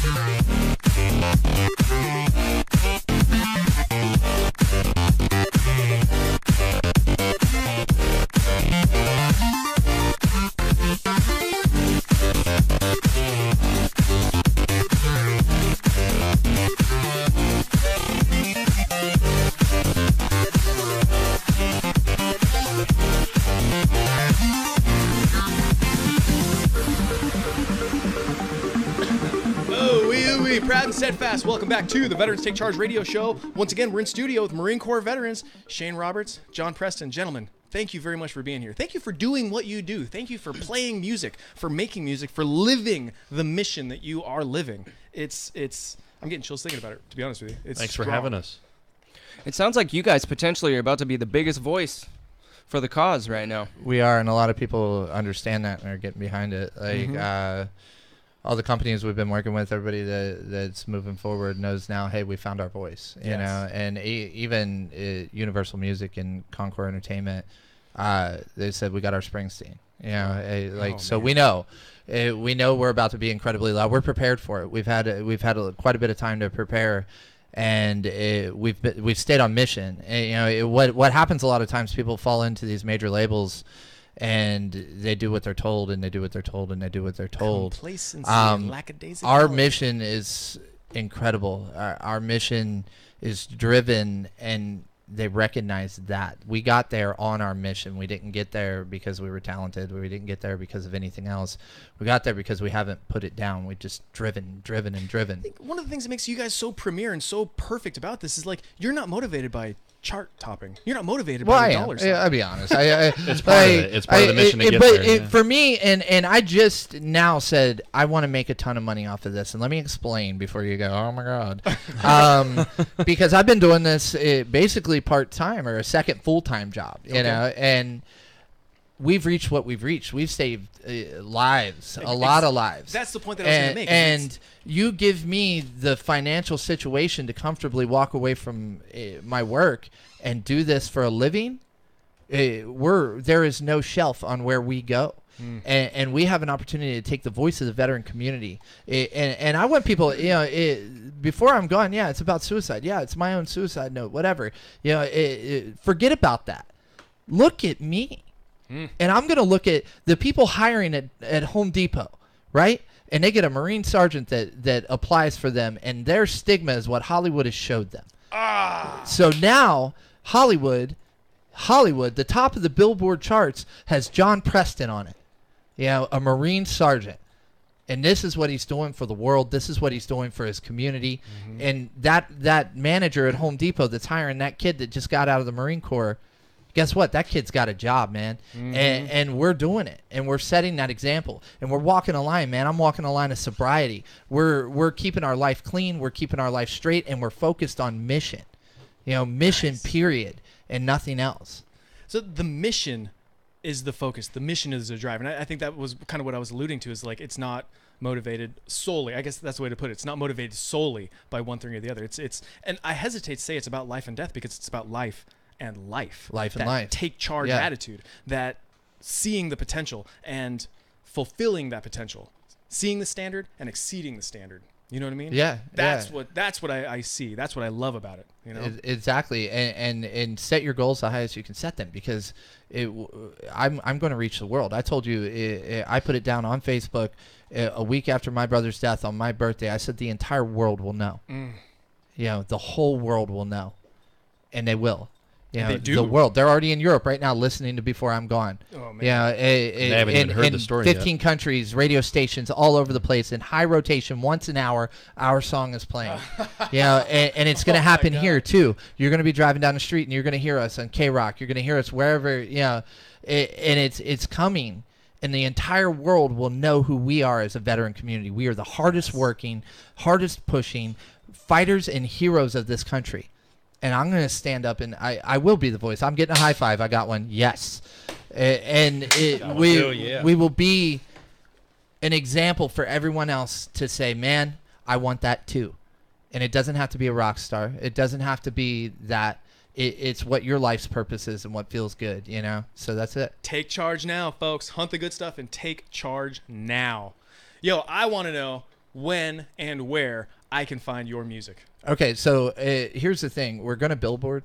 We're going to billboard regardless. The radio feedback so far, we're doing what like Justin Bieber would do if you released a song in Europe.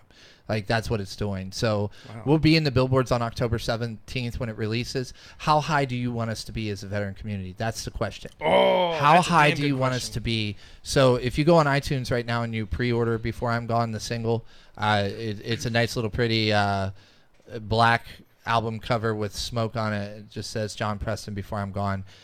Click on that on iTunes, Amazon, Google Play, anywhere where you can order music right now. We're available, and pre-order Before I'm Gone, because the labels already told us we're in the billboards. Now the question is how high, and how do we do this together? So get on there, and this part is absolutely not about money, because I make zero. Oh, yes. I make zero. Concord Entertainment will make their piece, but I am donating 100% of my piece, which includes Shane and Justin as well, that are part of taking our money. And when we do make it, I'm donating 100% of that to Stop Soldier Suicide, to continue to support these nonprofits that I know and trust that are working hard. Because they supported us. You know, exactly. to get to this point. So and you guys do such a great job of that. I mean, you literally when we were in the lobby before the show today, you were telling me what each of these different people has done and the role they've played in grunt style, and you know, so you're plugging them along the way, and that's going to benefit their business model, their nonprofit, their radio shows, their work. Yeah, but which dude, increases the scale of the whole thing. It's not even a plug. I'm not saying, go buy Grunt Style because I wear it. I'm saying support Grunt Style because they donated 18,000 pieces of clothing to a town outside of Houston, not Houston, a town outside of Houston. You know how many people were there? 9,000. They gave each person a T-shirt and a hoodie to have clean clothes. Man, that's each person in the entire town, and then went down on ground. CEO Daniel Alaric is down there rescuing people. They rescued over 500 people out of the water in Houston. Wow. And that's what we are as a community. Yep. Family. And that's the company I want to get behind. Those are the people that I'm going, yes, not wear this because this guy's giving me a paycheck. It's wear this because these people are awesome, dude. They are where the they rubber are meets the American road. Veterans. My America. You said it earlier, right? That's my America, and those are the people I'm going to stand behind no matter what. And that's it. That's who we all need to be supporting. People Straight like up. that. Mm-hmm. Yep. Each other. Yep. Family. The thing is, too, you got to consider the fact that most of those people in Houston are probably not veterans. Them right out of everyone that's been displaced, there might be a couple thousand who are, but Grunt Style just supported the civilians with some free clothing when they're wet and cold. They support their country. When we signed, we supported our country. Yeah, exactly. Not just us. People are and in that's why we're breaking the mainstream. That's why we're going to the very top of the mainstream because I want to talk to everyone. Suicide doesn't just happen in the veteran community. It doesn't, and it happens every day at a huge amount, and we can take this all the way to the top, and not only stop other suicides that aren't veteran related, but also get these people in tune to what's happening in our community and who we are. This couldn't happen at a better time. Like, we have somebody on the phone right now who we're all very much looking forward to talking to, and it couldn't be coming at a better time because, again, we're talking about when we see chaos and destruction, we run to it. When we see a mission, we run to it. It doesn't matter who's on your left and right, who you're trying to help. We're all Americans fighting for America, fighting for Americans. And now we've got online Mr. Joe Torillo, who I am very, very much looking forward to hearing his story.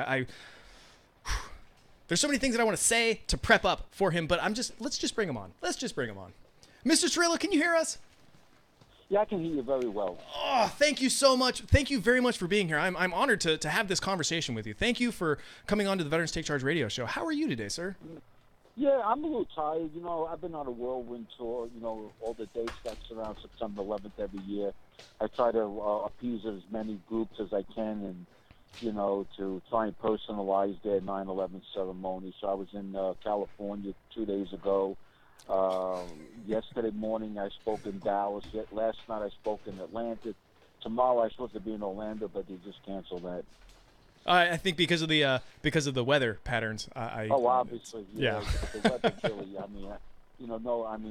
It goes through a monkey wrench, into the mix. There's no way that they can pull off that event tomorrow. I just hope that everybody is safe, cool, calm, and collected, and nobody is in unnecessary danger or harm. You know what I'm saying? Yeah, absolutely. It's really bad down there.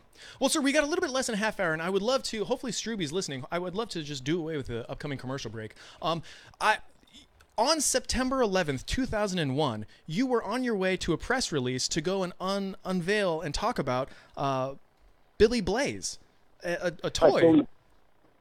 Can you expand on that day for us?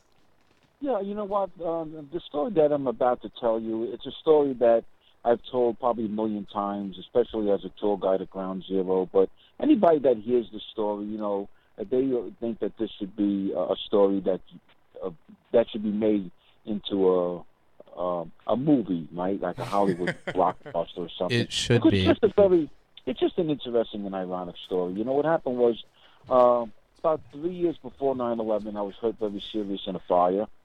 One night in Brooklyn trying to rescue a woman. And in that rescue attempt, my left thumb was just about completely cut off from my hand. Holy crap. And after the fire was over, they rushed me to the hospital to put my thumb, all back together again. And that was a near career-ending injury.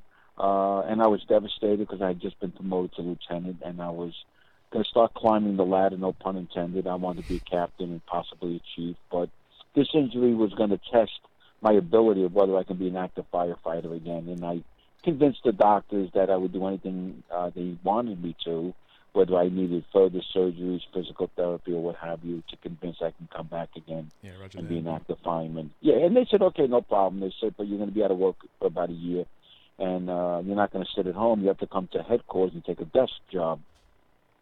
So I figured, you know what, let me make the best of this. I never worked in an office in my life. I had no office skills and had no idea what they would want me to do.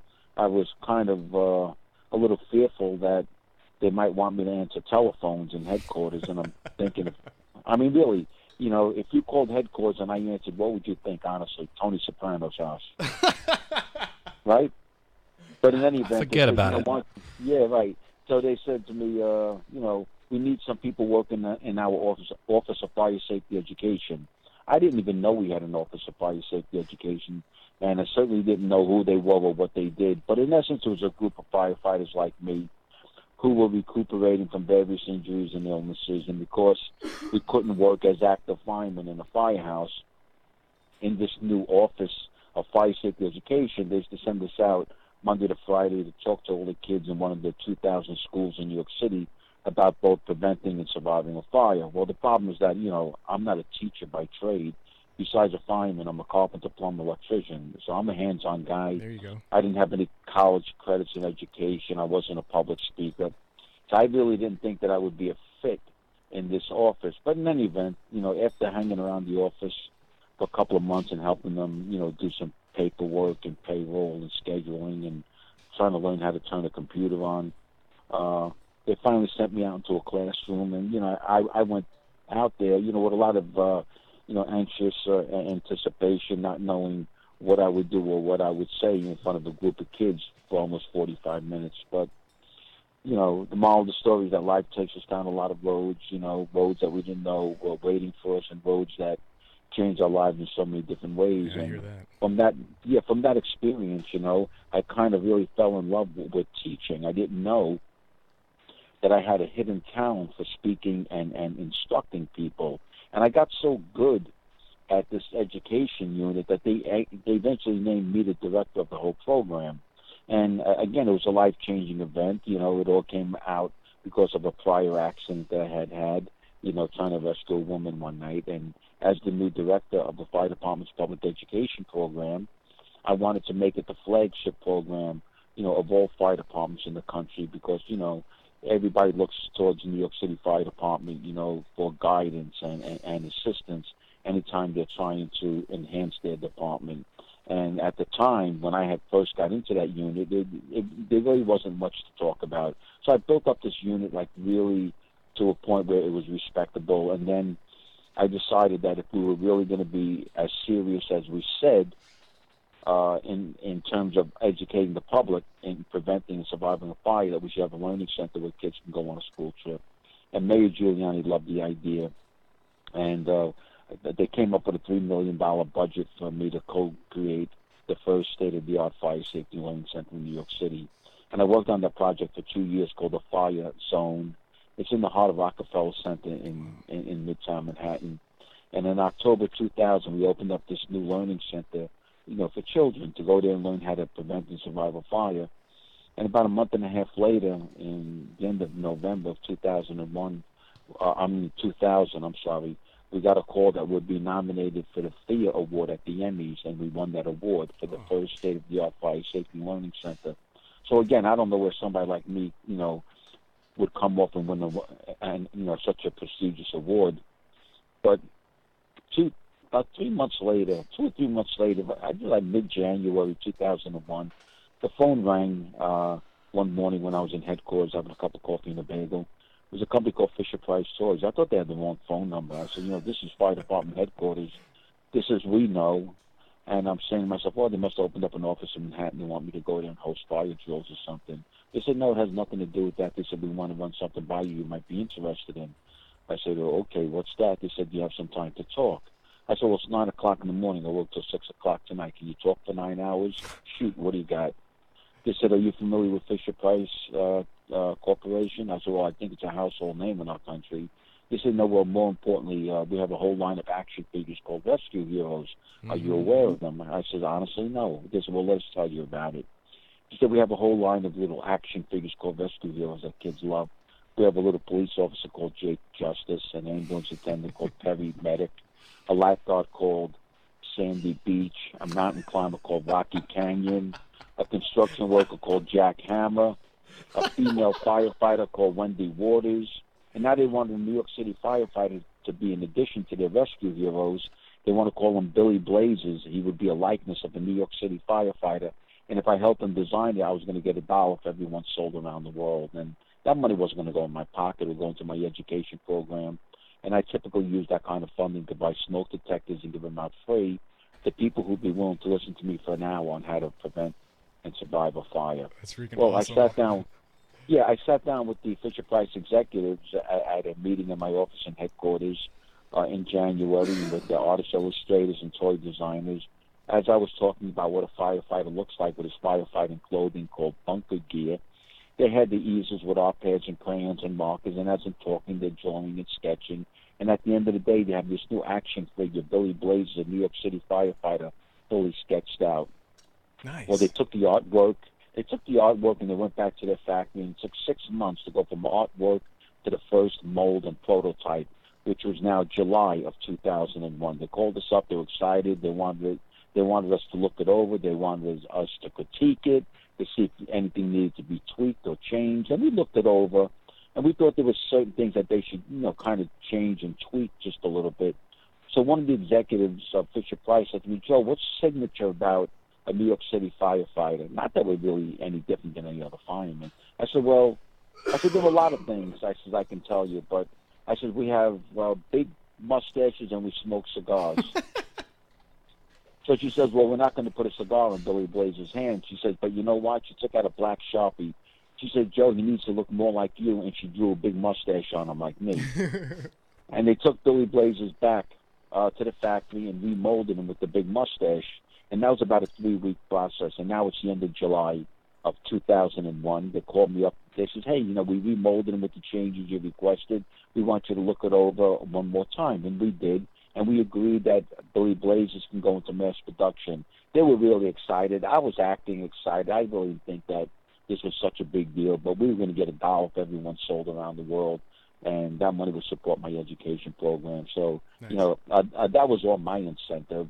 So in this meeting, they says, hey, we want to have a big press conference in New York City. We want to introduce the new children's rescue hero, Billy Blazes, a New York City firefighter, to the world right here in New York. Where can we have a press conference? Well, I was coming upon the first anniversary of the opening of my learning center.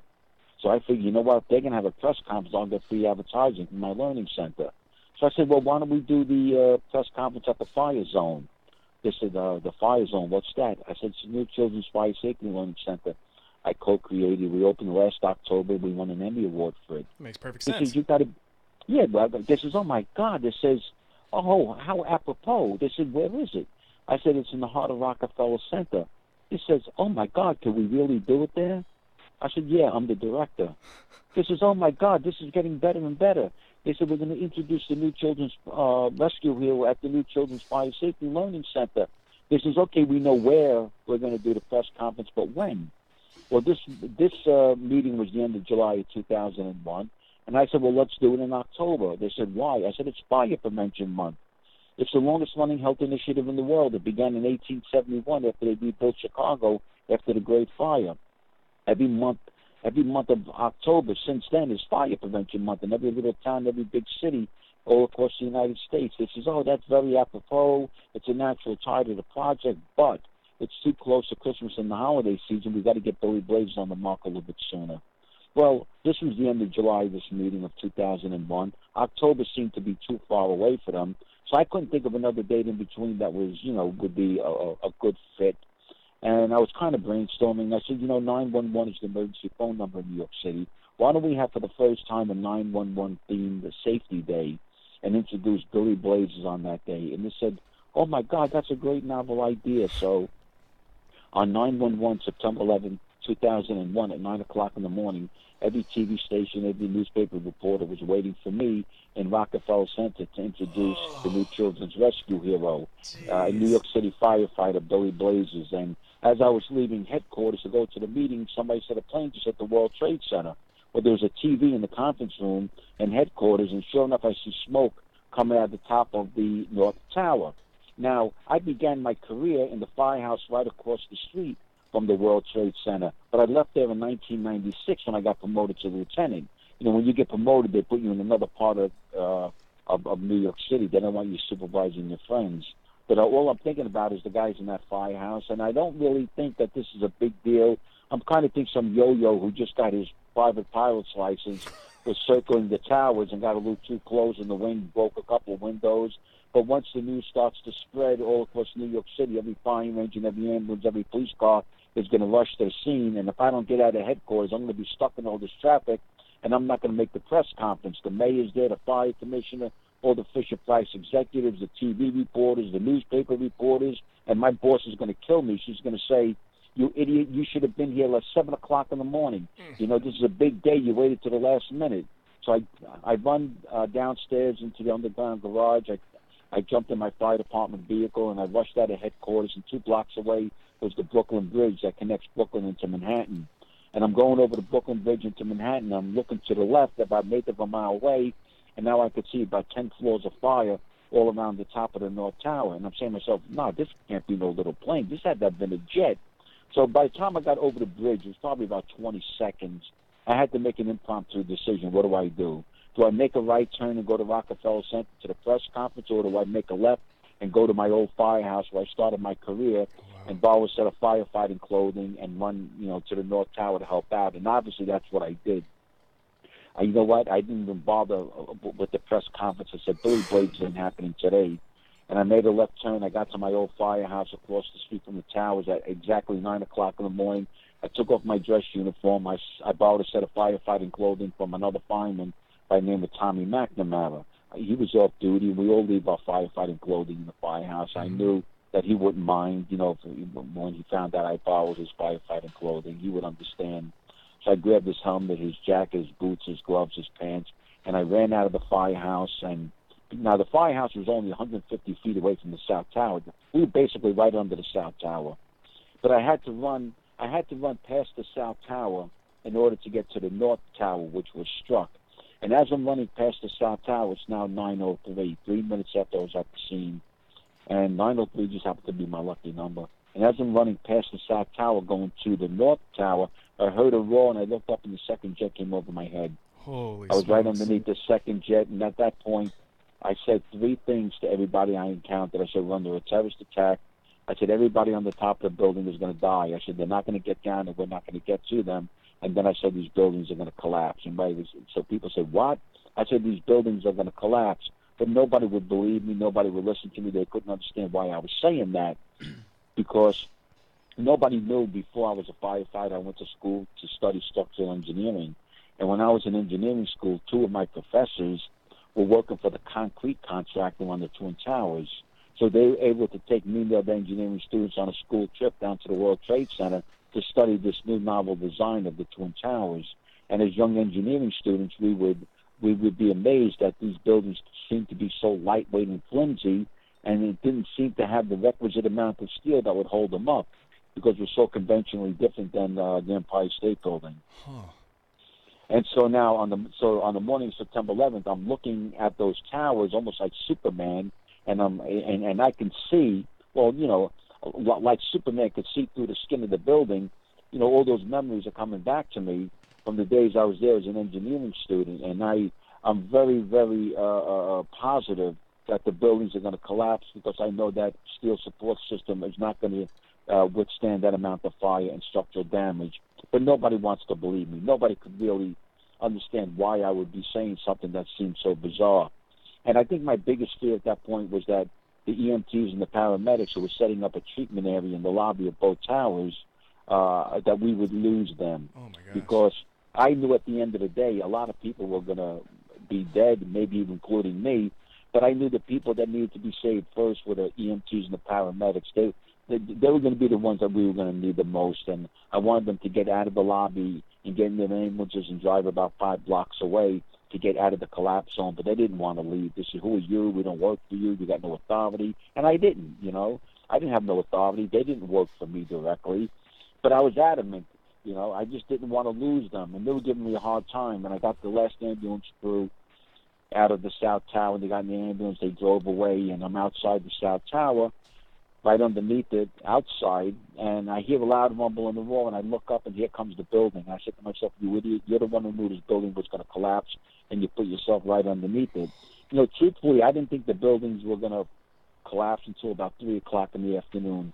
I really thought initially we had 5 to 6 hours to get everybody out of the towers and the surrounding buildings, and then they would come down. I never thought in less than an hour they would collapse. As I'm standing right underneath them, I started running, and there was a footbridge that was going over the main thoroughfare in front of the World Trade Center complex, and I thought if I could make it underneath that footbridge, maybe they would find my body. And I'm running towards that footbridge, and as I'm running, the building's coming down, one floor hitting the floor below 110 times, you know, a 110-story building. And that's what we call a pancake type of collapse. One floor hits the floor below, boom, boom, boom, boom, boom, boom, boom. And as each floor is hitting the floor below, it's puffing air out. It's puffing out air almost like a fireplace bellows. And as I'm running, I can feel the air pressure on the back of my neck as each floor is hitting the floor below. And then the air pressure took the helmet right off of my head, and my helmet was flying through the air. My helmet was flying faster and higher than I'm running, and I'm watching it, you know, as I'm running. It was almost like Dorothy watching a house blow away in The Wizard of Oz, you know. And at some point, the air pressure was so strong, they estimated about 200 miles an hour. They said that, you know, as the building came all the way down to its base, it blew out like a tornado gust, and it lifted me off my feet, and I never did make it to that footbridge. I was now flying through the air, and then the South Tower fell on top of the hotel, which was in between the two towers. The North Tower was number 1 World Trade Center, the South Tower was number 2, and the Marriott Hotel was number 3 World Trade Center. It was right in between the two towers, a 22-story, 825-room hotel. And the South Tower fell on top of the hotel, split the hotel in half, and the hotel fell on top of me. Jeez. And a piece of steel opened up the whole back of my head, and huge slabs of concrete were just hitting my body. With every slab of concrete, more and more bones are breaking. The back of my head is split wide open. I got a fractured skull. All my ribs are broken. My left arm is snapped in half. My neck and spine is crushed. I'm bleeding internally. Did you lose consciousness at any point? No, I never lost consciousness. I was conscious through the whole thing. And now I'm buried underneath this huge dust cloud. There was no air. There was no light. It was pitch black. And I'm buried with all these other people. And they were all screaming at the top of their lungs, but we couldn't see each other.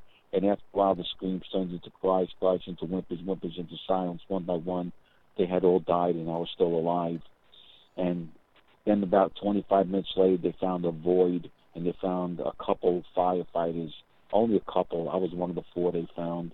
And they dug me out, and they put me on a stretcher. And they ran across the street from the World Trade Center to the shoreline of the Hudson River that separates us from New Jersey. And boats were coming from New Jersey into Lower Manhattan to get people out of there, which was the only way of getting out of Lower Manhattan that day, because there were cars and buses, trains, nothing was running. Either you ran in the east direction and ran over a bridge to Brooklyn, or you ran towards the river and jumped on a boat, and they would take you to New Jersey. Well, they had me on the deck of the boat on the shoreline, and they're holding my head closed. And I heard them saying that I was going to die if they couldn't get me to a hospital.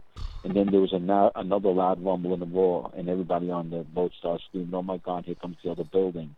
Now the North Tower starts collapsing, and millions of shards of glass are raining down on the deck of the boat. Everybody on the boat jumped overboard into the river, and I was left behind strapped to a long spine board. They thought I had a broken spine, and my arms were strapped down to my chest. And I bent my right index finger. I hit the release belt. The strap came loose, but my left arm was snapped in half backwards, and I just rolled off of the stretcher as millions of shards of glass are raining down like hail on the top of the deck of the boat, and I stuck my hand out. I felt the doorway. I jumped into the doorway, and I ended up diving headfirst into the engine room of the boat. And now the North Tower fell on top of the boat, and I'm buried in the engine room a second time. Oh, my God. Yeah. And then about an hour later, you know, as I was losing consciousness, I heard banging on the deck of the boat, and I heard voices. And somebody came into the engine room to start the engine of the boat, and they found me down there. And he screamed to the deck above, to the captain. He said, "We got a fireman down here. This guy ain't going to make it." The fireman came down and shined a flashlight, and he told the first mate, "Get this boat out of here." And the boat skipped across the river, and we ended up in New Jersey, but I didn't know where I was. paramedics were waiting on the Jersey side. They jumped onto the deck of the boat with spine boards, came into the engine room, strapped me up, got me out of the engine room, to the deck of the boat. They lifted me onto the shoreline of Jersey into an ambulance. Then I woke up. I was in an operating room, but I didn't know where I was. I was in another state. I was in Jersey City Trauma Center, and in the operating room, there were about 15 doctors and nurses all around me with scissors. They were cutting all my clothes off me stark naked.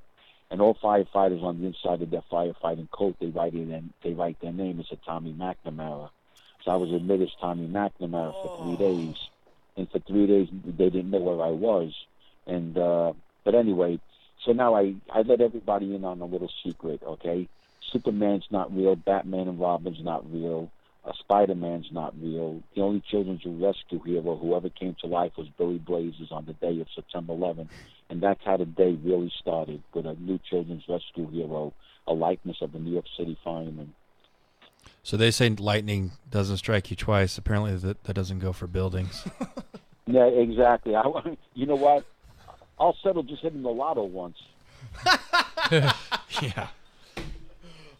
Hey, sir, I just want to let you know you're in studio. We're in studio with a couple of Marines. We've got John Preston, who is a firefighter, also here in California, and also his guitarist, awesome. Shane Roberts. How you doing, sir? Awesome. Yeah, I've been listening to your story, man. I already knew who you were, but I'm mind blown because I know the feeling just coming out and seeing a plume when we roll out onto the driveway, and you can see a plume across town, and I know that feeling, and this concept of going towards that building, and your exact thought of, this is it, I'm going to die today. And when we were in Iraq, that was a thought that we had, and I'm more interested, and maybe you and I can get on the phone sometime. I want to know how things feel now, and talk to you more about that at some point. We got a lot of guys that do a lot of incredible things in the fire service, and it's people like yourself that inspire us to be incredible firefighters. So I'm honored to be on the phone with you right now, and everybody in that city that wore blue that day were heroes to me. Boy, I appreciate that. So I mean, if there's anything I can do to ever help you guys out, don't hesitate. On a side note, a lot of people don't know this, but I was chosen by the FBI and the Justice Department to represent the United States at the trial in Guantanamo, Cuba, against the 5 terrorists who orchestrated 9/11.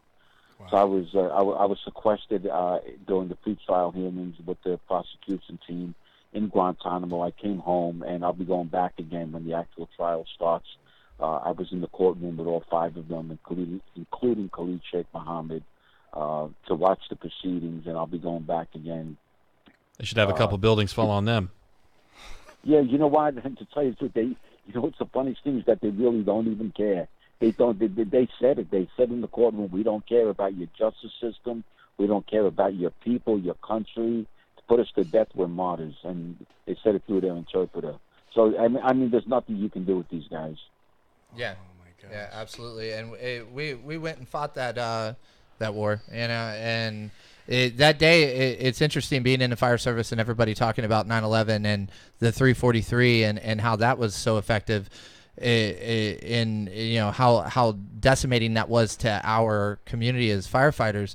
But for me, I was a Marine on 9/11, and there are tens of thousands of us that went and fought after that, that passed and didn't live, and it's incredible just to see that the damage that day created beyond that. It's unbelievable. Yeah. No, you're absolutely right, because every time I meet somebody from the armed services, even today, I want to say to you guys, thank you for taking up the fight after we took the hit. That means everything in the world to me. Everybody has regrets in their life, and I've had regrets just like almost anyone, and I think my biggest regret of all was that I never served my country. But you did, sir. Yeah, but you were the first boots on the ground in that war. The first boots on the ground, and you should have a Purple Heart on your chest right now for what you did for our country. Damn straight. You know what it is? When I was a teenager back in the 70s, I was the last group of kids who had to file for the Vietnam draft. And right after we got we filed for the draft, the war ended. And after the Vietnam War, we were in peaceful times for almost like 20 years before we ever had any other, military altercations, in the Mideast. So there was never really that urgency for me to serve, because like I didn't really think about it. So I went into the fire department and made a career there. And you still served. Served. Mr. Trillo, I want to thank you so much. I hate to end this right now, but we're right up against the clock. So we're definitely going to keep in contact, and I look forward to talking to you again, sir. Yeah. Please. Anything I can do for you, just reach out to me. I'd be more than glad. Proud and steadfast. That will happen. This is the Veterans Take Charge Radio Show. We're in studio right here with John Preston and Shane Roberts. Thank you, brothers, very much. Thank you for having us. We're going to push all this stuff out through Facebook. Mr. Trillo, we're going to push your stuff out through Facebook. This has been an exceptionally amazing day. Take charge now, folks. Last words? Go out and do your mission. Yeah, find who you are and accomplish. And relax. Find John Preston on the internet, folks. Help him push his new album to the top of the Billboard music charts. Right on. This is Veterans Take Charge. We'll be back next week at the same time in the same place. Thank you.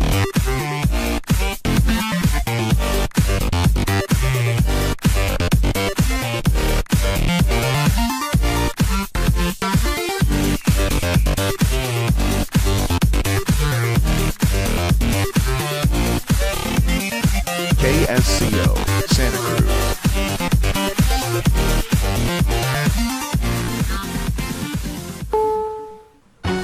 CBS News, I'm Pam Coulter.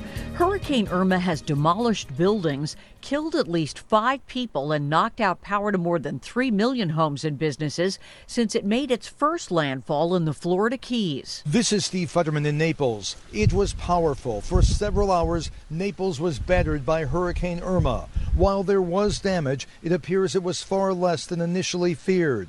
What worried officials most was the possibility of a 10 to 15-foot storm surge. That apparently will not take place. There has been some flooding. According to the mayor, preliminary reports indicate minimal structural damage. Much of Naples is without power. A more detailed assessment will take place in the morning. Steve Futterman, CBS News, Naples. Now a weaker Category 2 storm, Irma is pounding the Fort Myers area.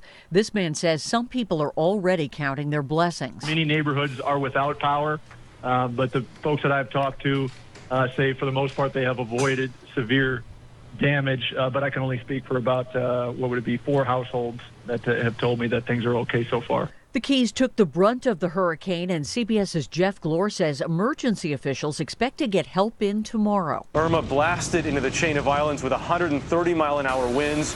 The emergency management director from Monroe County called the devastation a humanitarian crisis, and he said the first planes bringing in relief aid are due to arrive tomorrow morning. The storm has moved inland somewhat, which could help sap some of the hurricane's power. WBZ-TV meteorologist Eric Fisher. As it interacts with land, those winds will start to come down a little bit, but we're still looking at a high-impact event over the next 24 hours. You see the eye, which made landfall very close to Marco Island, but also off to the north, these lines of tropical bands that are rolling their way inland, those are full of water spouts that are coming onshore and spinning up as tornadoes. We've seen some of that tornado damage already today, so there's a large area of rain to deal with. A key Republican senator is speaking out on behalf of the so-called Dreamers. I'm Tom Foti. Senator John McCain is strongly opposed to pulling the rug out from under so-called Dreamers, put at deportation risk if the so-called DACA protection program is really ended. Are we going to go to a young man or woman serving in Afghanistan or Iraq today and say, hey, by the way, you're a Dreamer, get back to fill in the blank? We're not going to do that to these young men and women who are serving in uniform. He does see a way out. We need a comprehensive plan. We need it to go through Congress, which is what DACA did not. Senator McCain there on CNN State of the Union. Tom Foti, CBS News, Washington. McCain also said his brain cancer diagnosis has been difficult for his family, but his prognosis is pretty good and he's optimistic. He says he's had other challenges and he's confident of getting through this one as well. This is CBS News. I'm Scott Tannen, founder of Boll & Branch, where you can get the world's most comfortable sheets for less than half of what you'd pay in the store.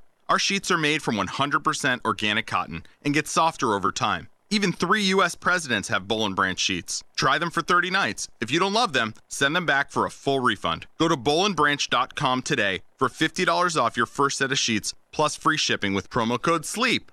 spelled BOLL, and branch.com. That's bowlandbranch.com, promo code SLEEP. War, poverty, and disaster have left millions of children around the world orphaned, abandoned, alone. When their parents can't be there, SOS Children's Villages is there. SOS Children's Villages is the world's largest nonprofit for orphan and abandoned children in 134 countries, including the U.S. They provide vulnerable children with a loving and stable family, medical care, and an education. Children in crisis are counting on you. To make a difference in the life of a child, go to sos-usa.org.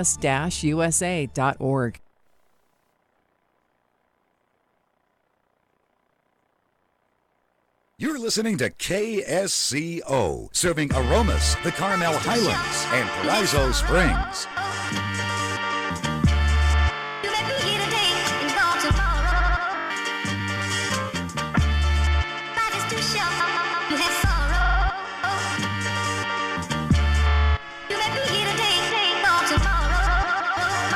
KSCO,